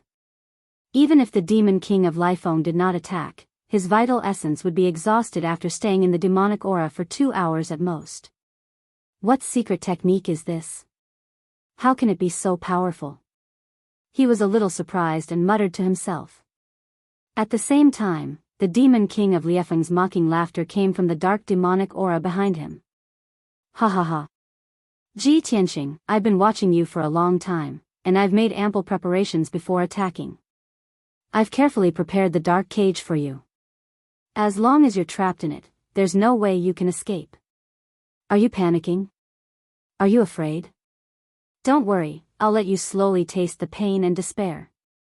Obviously, this dark area with a radius of 10 miles was the dark cage that the Demon King of Lifeng had mentioned. This was a divine prime secret technique of the demons. It was extremely troublesome to perform, and it required the blood essence of hundreds of sacrifices, as well as a lot of resources. However, once the dark cage was successfully performed, its power was extremely terrifying. Ji Tianqing suddenly heard the Demon King of Liefeng's voice. He subconsciously turned his head and looked behind him, his eyes sharp as he searched around. However, there was only endless darkness behind him. There was no one at all.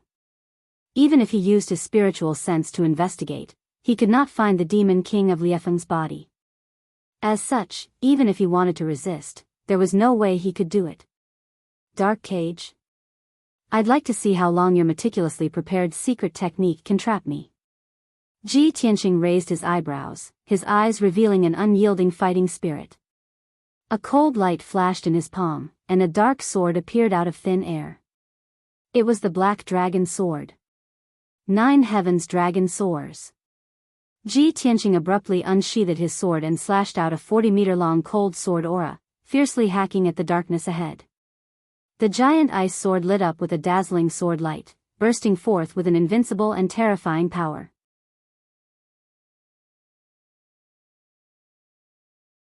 It cut through the shroud of the pitch-black demonic fog and slashed into the depths of the darkness. However, this sword slashed through the air and did not cut anything at all. In the blink of an eye, the cold and dazzling sword light was swallowed up by the darkness and disappeared. The dark prison was still intact, and there was no reaction at all. Seeing this scene, Ji Tianqing immediately frowned, and a trace of doubt flashed in his eyes. How could this be? I slashed down with my sword, but there was no reaction at all. Could this dark prison be a large array? Ji Tianqing vaguely felt that it was impossible to break the dark prison with a powerful sword technique. He quickly released his spiritual sense and carefully probed the surrounding situation, trying to find clues about the dark prison and find clues to crack the array.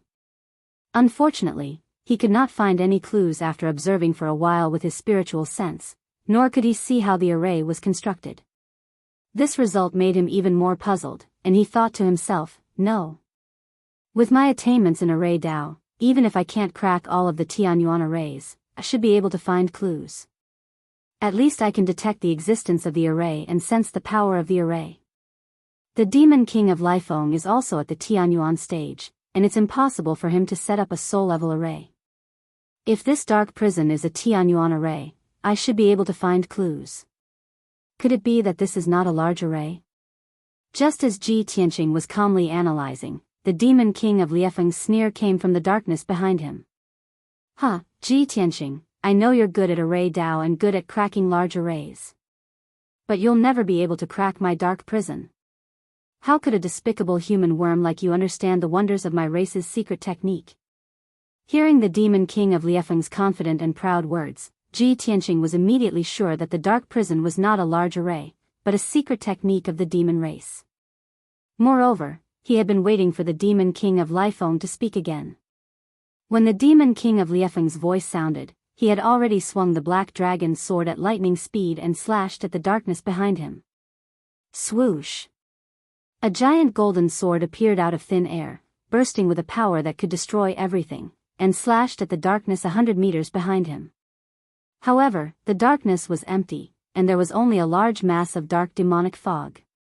The giant golden sword slashed at the mass of dark demonic fog with a muffled bang, and was soon swallowed by the boundless darkness without causing any reaction. No matter how powerful Ji Tianqing's sword technique was, it could not threaten the Demon King of Liefeng. It felt like he had punched cotton with all his strength. The Demon King of Liefeng laughed and said in a mocking and pitying tone, "Ha ha ha. You stupid worm, you actually want to take the opportunity to sneak attack me? I've already turned into infinite demonic energy and merged with the dark prison. In this dark prison, I'm the invincible ruler. Your life and death are in my hands." Ji Tianqing's face became gloomier, and the murderous aura in his eyes became more intense. He silently put away the Black Dragon sword and asked in a low voice, "Demon King of Liefeng, do you dare to fight me fair and square, you coward?" The Demon King of Liefeng's voice sounded in the darkness above his head. "Ji Tianqing, don't try to goad me. It's ridiculous. I don't need to show myself, nor do I need to fight you. I just need to trap you in the prison for 2 hours. After 2 hours, your true yuan will be exhausted, and you will no longer have the power to resist. At that time, you will be at my mercy." Ji Tianqing silently listened to the demon king of Liefeng's words, but he was not angry and could still remain calm. He analyzed an important piece of information from the demon king of Liefeng's words. Given the cruel and bloodthirsty nature of the demon race, if the demon king of Liefeng wanted to kill me, he would not have said so much nonsense to me. It seems that his goal is not to kill me, but to capture me. Ji Tianqing recalled something. Back in the Sky Pillar sect, when the ancient demon emperor had just broken through the seal, he had said something. The ancient demon emperor had said that the sword god's bloodline in his body was the best sacrifice that could help it quickly recover its vitality. Thinking of this, he could roughly guess the demon king of Liefeng's goal.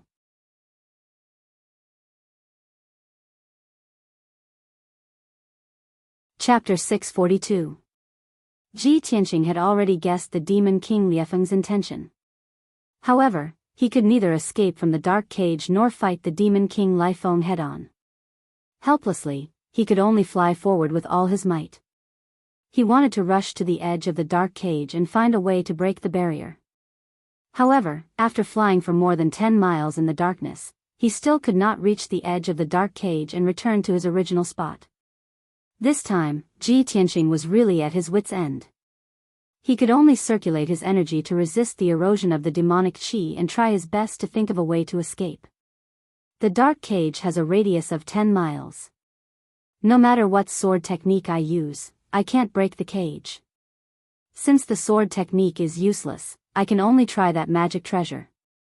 Ji Tianqing murmured to himself and immediately took out a square golden seal from his interspatial ring.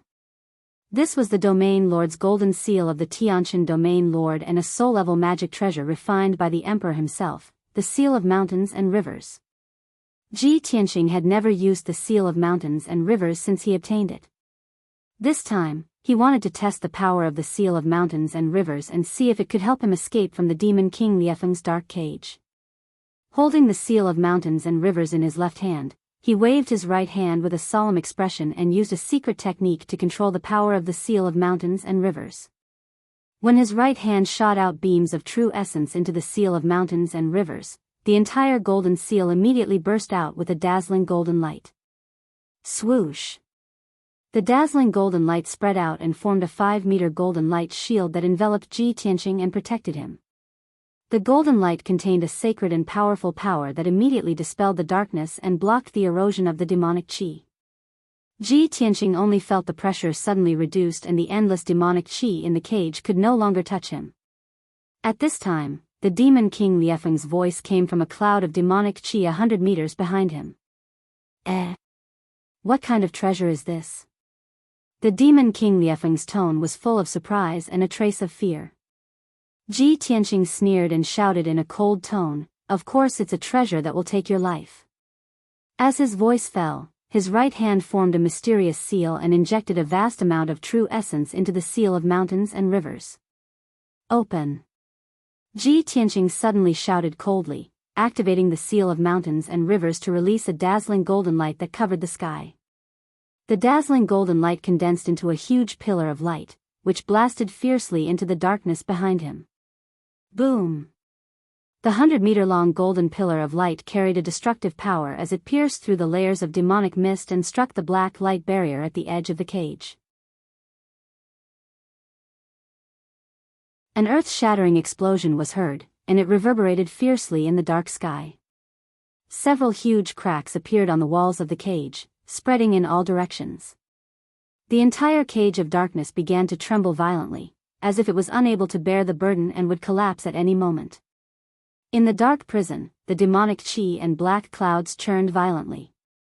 The Demon King of Liefeng immediately let out a panicked roar. How is this possible? You lowly reptile, how could you shake my cage?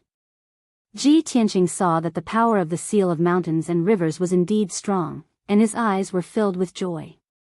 When I used the Seal of Mountains and Rivers for the first time, I only used 10% of its power, and it was enough to shake the entire cage of darkness. He did not hesitate to cast the technique again, releasing an even more majestic true origin and injecting it into the Seal of Mountains and Rivers. Suddenly, the Seal of Mountains and Rivers released an even more dazzling golden light, which condensed into an even more terrifying golden pillar of light. Boom! The 200-meter-long golden pillar of light instantly pierced through the boundless darkness, and once again struck the barrier of the cage of darkness.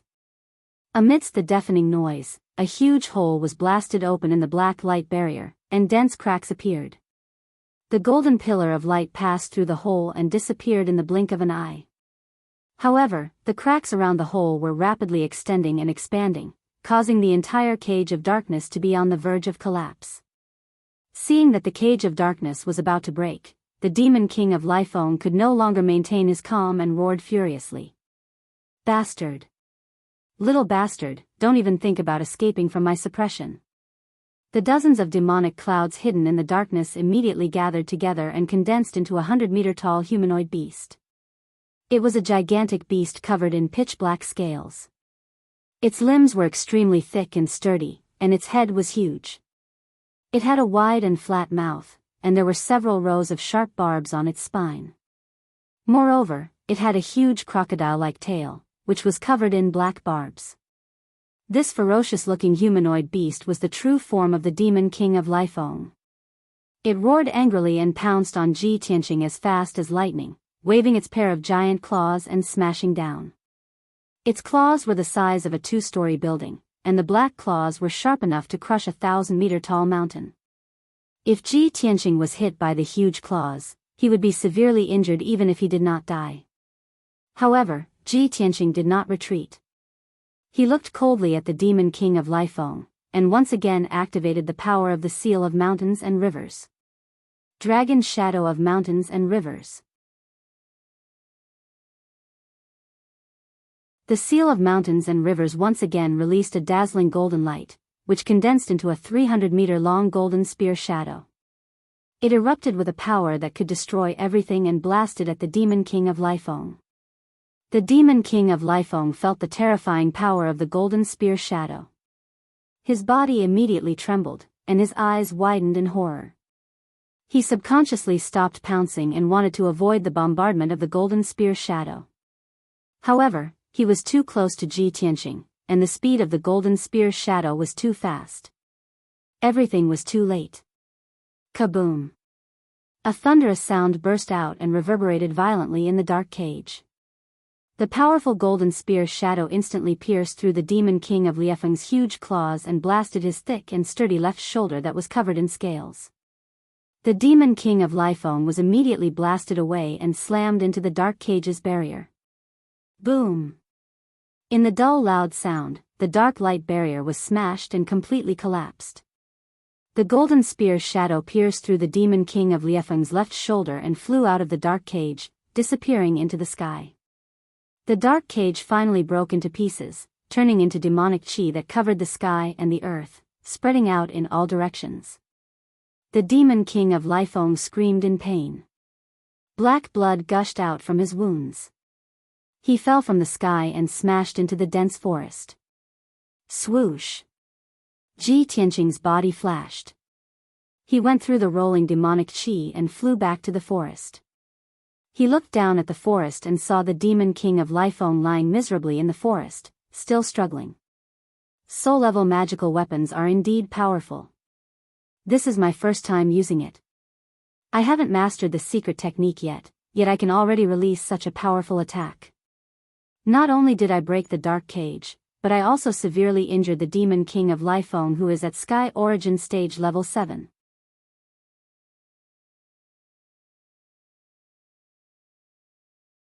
Chapter 643. The Seal of Mountains and Rivers was a soul-level magic treasure. Only powerhouses in the spirit cultivation stage could unleash its full power. Moreover, in order to fully control the Seal of Mountains and Rivers, one had to master the corresponding control incantation. When the emperor gave the Seal of Mountains and Rivers to Ji Tianqing, the imperial tutor gave him a brief introduction about soul-level magic treasures. Incantation was a power that was above martial arts. Weapons and equipment below the Tianyuan level could only be called weapons. Only top Tianyuan level magic treasures that could mobilize the power of heaven and earth could be called magic instruments. Only soul-level magic treasures that were more powerful than magic instruments could be called magic treasures. In the Tianxian continent, every magic treasure was priceless. They were rare and had the power to destroy heaven and earth. Moreover, every magic treasure had its corresponding secret control incantation. Unfortunately, the emperor only gave the seal of mountains and rivers to Ji Tianqing and did not give him the corresponding incantation. However, even if Ji Tianqing did not have the incantation and could only use the seal of mountains and rivers to perform simple attacks, it was still very powerful. He was already satisfied, and silently planned in his heart that in the future, he would definitely find an opportunity to ask for the seal of mountains and rivers from the emperor. Lifeng Demon King, it's time for you to die. Ji Tianqing looked at the Demon King of Lifeng coldly and poured vital core into the seal of mountains and rivers again. He was ready to kill the Demon King of Lifeng in one blow. Although he did not have the incantation, forcibly activating the power of the seal of mountains and rivers would consume a lot of vital core. However, he did not care. As long as he could kill the Demon King of Lifeng, it would be worth it no matter how much vital core he consumed. However, at this moment, in the sky above the forest thousands of meters behind him, a mocking sneer suddenly sounded. Demon King of Lifeng, you can't even take down a worm at level 3 of the Tianyuan stage. How dare you report to the Demon King? Humph. No wonder the Lifeng tribe is getting weaker and weaker. With your abilities and tricks, you should go back to the northern desert. Don't embarrass our tribe. It was a slightly sharp male voice. His words were full of undisguised disdain and contempt. Ji Tianqing immediately frowned and turned to look behind him. In the sky behind him, a skinny demon clan man wearing a blood-red robe was walking over. The male demon looked a little strange.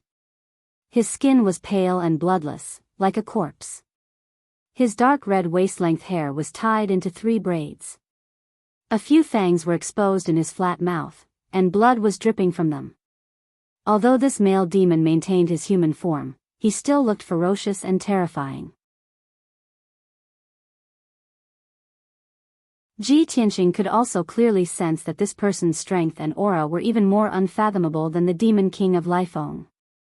Vigilance flashed in his eyes as he temporarily ignored the severely injured Demon King of Lifeng and stared at the blood-robed man. At this time, Demon King Lifeng also flew into the sky and turned into a burly bald man. His whole body was stained with dark demon blood, and there was a huge bloody hole in his left arm. His entire left arm was drooping and unable to move. Even so, his aura was still fierce and ferocious. He stared at the blood-robed man with blood-red eyes and shouted in a low voice, "Shueqian Jiang, how good is your blood-winged tribe? Weren't you also driven out of the Blood Cloud Valley and wandering in the ice field for many years? Moreover, Ji Tianqing was targeted by me first. Everything should be first come, first served." Before Demon King Lifeng finished his words, he was interrupted by the blood-robed man, Shueqian Jiang. He looked up and laughed, and said in a contemptuous tone, "Ha ha ha ha. That's right, first come, first served is the default rule. But you have already made a move, and you failed to trap Ji Tianqing. Instead, you were injured by him. Since you didn't succeed, it's time for me to make a move. Demon King Lifeng, you stay aside. Now, I will let you see with your own eyes how I will capture Ji Tianqing, and how I will present him to His Majesty, the Demon King, and receive his reward." Demon King Lifeng was furious, and his eyes were filled with murderous intent. But his strength was weaker than Shueqian Jiang, and now that he was seriously injured, it was impossible for him to fall out with Shueqian Jiang. He gritted his teeth and retreated to the distant sky to watch the battle. He gritted his teeth and shouted, "Shueqian Jiang, if this boy didn't have a magic weapon, I would have already captured him. Since you are so confident, I would like to see what means you have to resist his magic weapon." Demon King Lifeng made up his mind. After Shueqian Jiang was injured by the magic weapon, he would return the favor and laugh at him. At that time, he would return Shueqian Jiang's words to him. However, Shueqian Jiang grinned and revealed a smug sneer. "Demon King Lifeng, do you want to see me make a fool of myself? Ha ha ha, I have been secretly watching the battle for so long. If I didn't have full confidence, why would I show myself?" As he spoke, Shueqian Jiang's palm surged with a bloody light, and an old scroll appeared out of thin air.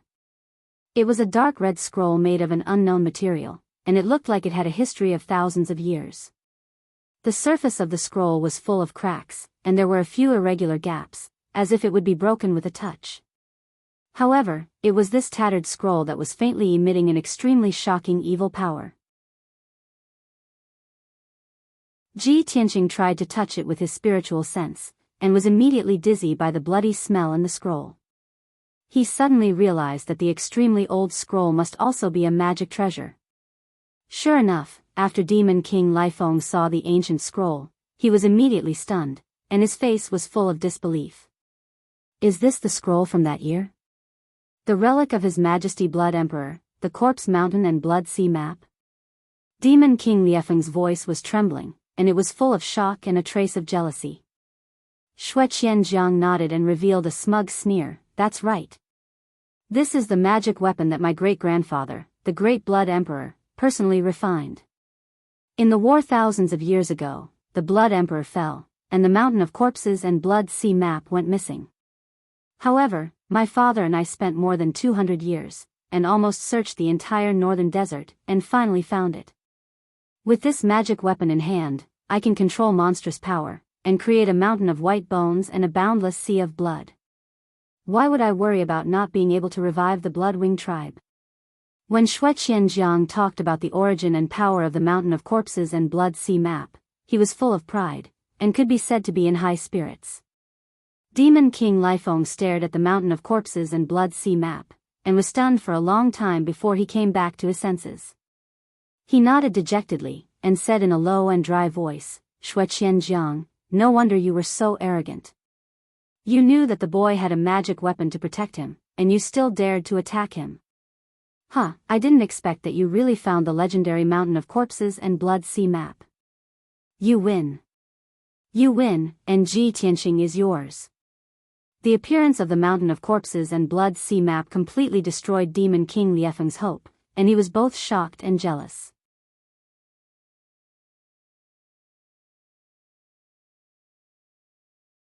Chapter 644. The severely injured Demon King Lifeng left. Only Ji Tianqing and Xue Qianjiang were left in the sky above the mango forest. Ji Tianqing had been silent, secretly observing Xue Qianjiang. The conversation between Xue Qianjiang and Demon King Lifeng made him understand a lot of information. He just realized that there were many people who wanted to capture him as a sacrifice to the Demon Emperor. It was definitely not just Demon King Lifeng and Xue Qianjiang. There were even more Devil King powerhouses watching him in the dark. And Xue Qianjiang in front of him was not only the king of the Bloodwing tribe, but also the descendant of the Blood Emperor. Most importantly, Xue Qianjiang had a treasure called the Corpse Mountain Blood Sea map. He had not figured out how to control the seal of mountains and rivers, but Xue Qianjiang obviously understood the Corpse Mountain Blood Sea map very well. He would definitely be able to unleash a stronger power.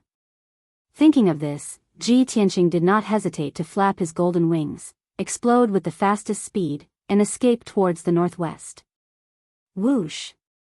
He turned into a golden streamer, instantly piercing the sky, and flew thousands of meters away. However, Xue Qianjiang was already prepared, and chased after him with a smirk. Ha ha ha! Little bastard, don't you think it's too late to run now? Xue Qianjiang shook his blood-red robe, turned into a bloody light, and caught up with Ji Tianqing in the blink of an eye. Corpse Mountain Blood Sea map. Xue Qianjiang roared, and activated a vast amount of demonic power, crazily injecting it into the Corpse Mountain Blood Sea map. Suddenly, the ancient and shabby scroll unfolded, blooming a bloody light that covered the sky. Swoosh! The dark red bloody light emitted a nauseating stench of blood, dyeing half the sky red, instantly covering a radius of 20 miles. In the blink of an eye, the sky and earth within a radius of 20 miles were covered by the bloody light, turning into a boundless sea of blood. The sky and earth disappeared, and there was only an endless dark red color left between heaven and earth.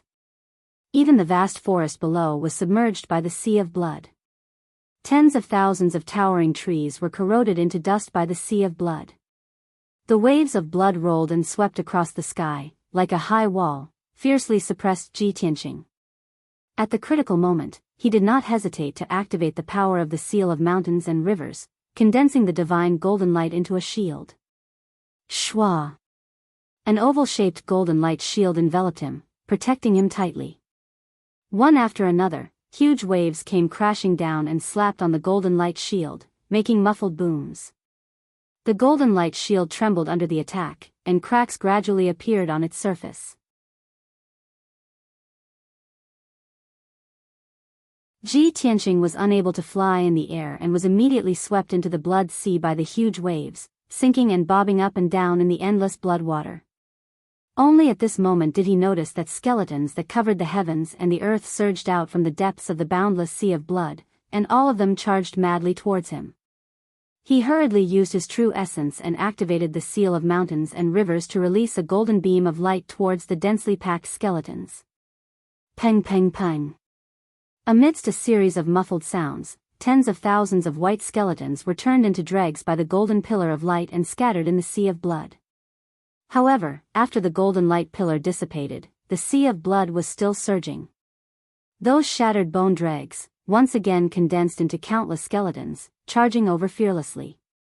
In the blink of an eye, tens of thousands of white skeletons drowned him, piling up into a mountain of white skeletons. The white skeletons crazily attacked the golden light shield, making the shield crackle and tremble. Ji Tianqing was unable to escape the sea of blood, and could only continue to inject true essence into the seal of mountains and rivers to maintain the golden light shield. Shueqian Jiang stepped on the blood waves in the air, with his hands behind his back, his blood-red robe fluttering, revealing a domineering and confident aura of an expert. His pale face revealed a complacent sneer. With a low voice he shouted, "Ji Tianqing, you have already fallen into my corpse mountain blood sea painting, don't even think about escaping. Let me give you a word of advice. It's best if you give up struggling and obediently hand over the golden seal. If not, I don't mind killing you and devouring your Kenshin bloodline." Ji Tianqing was still struggling in the sea of blood, bitterly resisting the siege of the skeleton army. Hearing Shueqian Jiang's words, he roared in a low voice, "Shueqian Jiang, the ancient demon emperor ordered to capture me as a sacrifice. How dare you kill me? Aren't you afraid of being executed by the ancient demon emperor?" Shueqian Jiang suddenly laughed disdainfully, "Ha ha ha. Little bastard, do you think I am as stupid as the others? I have the corpse mountain blood sea painting, and I can use this treasure to refine your Kenshin bloodline, and quickly reach the spirit cultivation realm. At that time, I will become the new blood emperor, and rule over countless tribes in the northern desert." Ji Tianqing's heart moved, as he vaguely understood something, and continued to roar, "Humph. Wishful thinking. Even if you reach the spirit cultivation realm, can you rule over other tribes? In the entire northern desert, are there no emperor-level experts? There are only two." Shueqian Jiang blurted out, but stopped abruptly. He immediately reacted, and sneered contemptuously. "Huh, you little bastard, you still want to trick me? Since you are so stubborn, I will fulfill your wish, and turn you into a pool of blood now." Shueqian Jiang said as he waved his palms with a ferocious look, and displayed an ancient and mysterious skill. As his palms drew a mysterious trajectory, he controlled the power of the corpse mountain blood sea painting, and the entire blood sea immediately surged. After a few breaths, a huge whirlpool with a radius of 1,000 meters appeared in the center of the blood sea, and it spun rapidly. Swoosh swoosh swoosh. The huge blood whirlpool spun rapidly, and the surrounding seawater flew up into the sky, gradually forming a wall of blood waves. A terrifying devouring power that seemed to be able to swallow the heavens and the earth erupted from the whirlpool, and immediately enveloped Ji Tianqing. Suddenly, he involuntarily flew into the huge whirlpool. The whirlpool contained a terrifying strangling power, and once he was swallowed into the whirlpool, he would immediately be strangled into pieces. At the moment of life and death, Ji Tianqing did not hesitate to consume 50% of his power, and desperately activated the seal of mountains and rivers. Dragon shadow of mountains and rivers. With his angry roar, the seal of mountains and rivers suddenly expanded 10,000 times, and became the size of a house. Every line on the seal of mountains and rivers was clearly distinguishable, and it bloomed with a sacred golden light that covered the sky, and condensed into a huge and terrifying spear shadow. It was 1,000-meter-long spear shadow, like a golden dragon, containing the power to destroy everything and destroy the heavens and the earth. Ong! The dragon spear shadow actually made a realistic dragon roar, and fiercely blasted into the huge whirlpool in the middle of the Blood Sea. At this moment, Ji Tianqing did not hesitate to activate his power to the limit, and finally displayed 30% of the power of the seal of mountains and rivers. Boom! In the deafening loud noise, the 1,000-meter-long dragon spear shadow fiercely blasted into the whirlpool of the Blood Sea, and the whirlpool collapsed on the spot, rolling up a monstrous blood wave. The whirlpool was blasted into pieces, and the huge waves spread out in all directions, immediately turning the entire Blood Sea upside down. You're tuning into the Biyao's Wuxia Chronicles YouTube channel. Don't forget to subscribe and join us on this journey to catch the most captivating stories.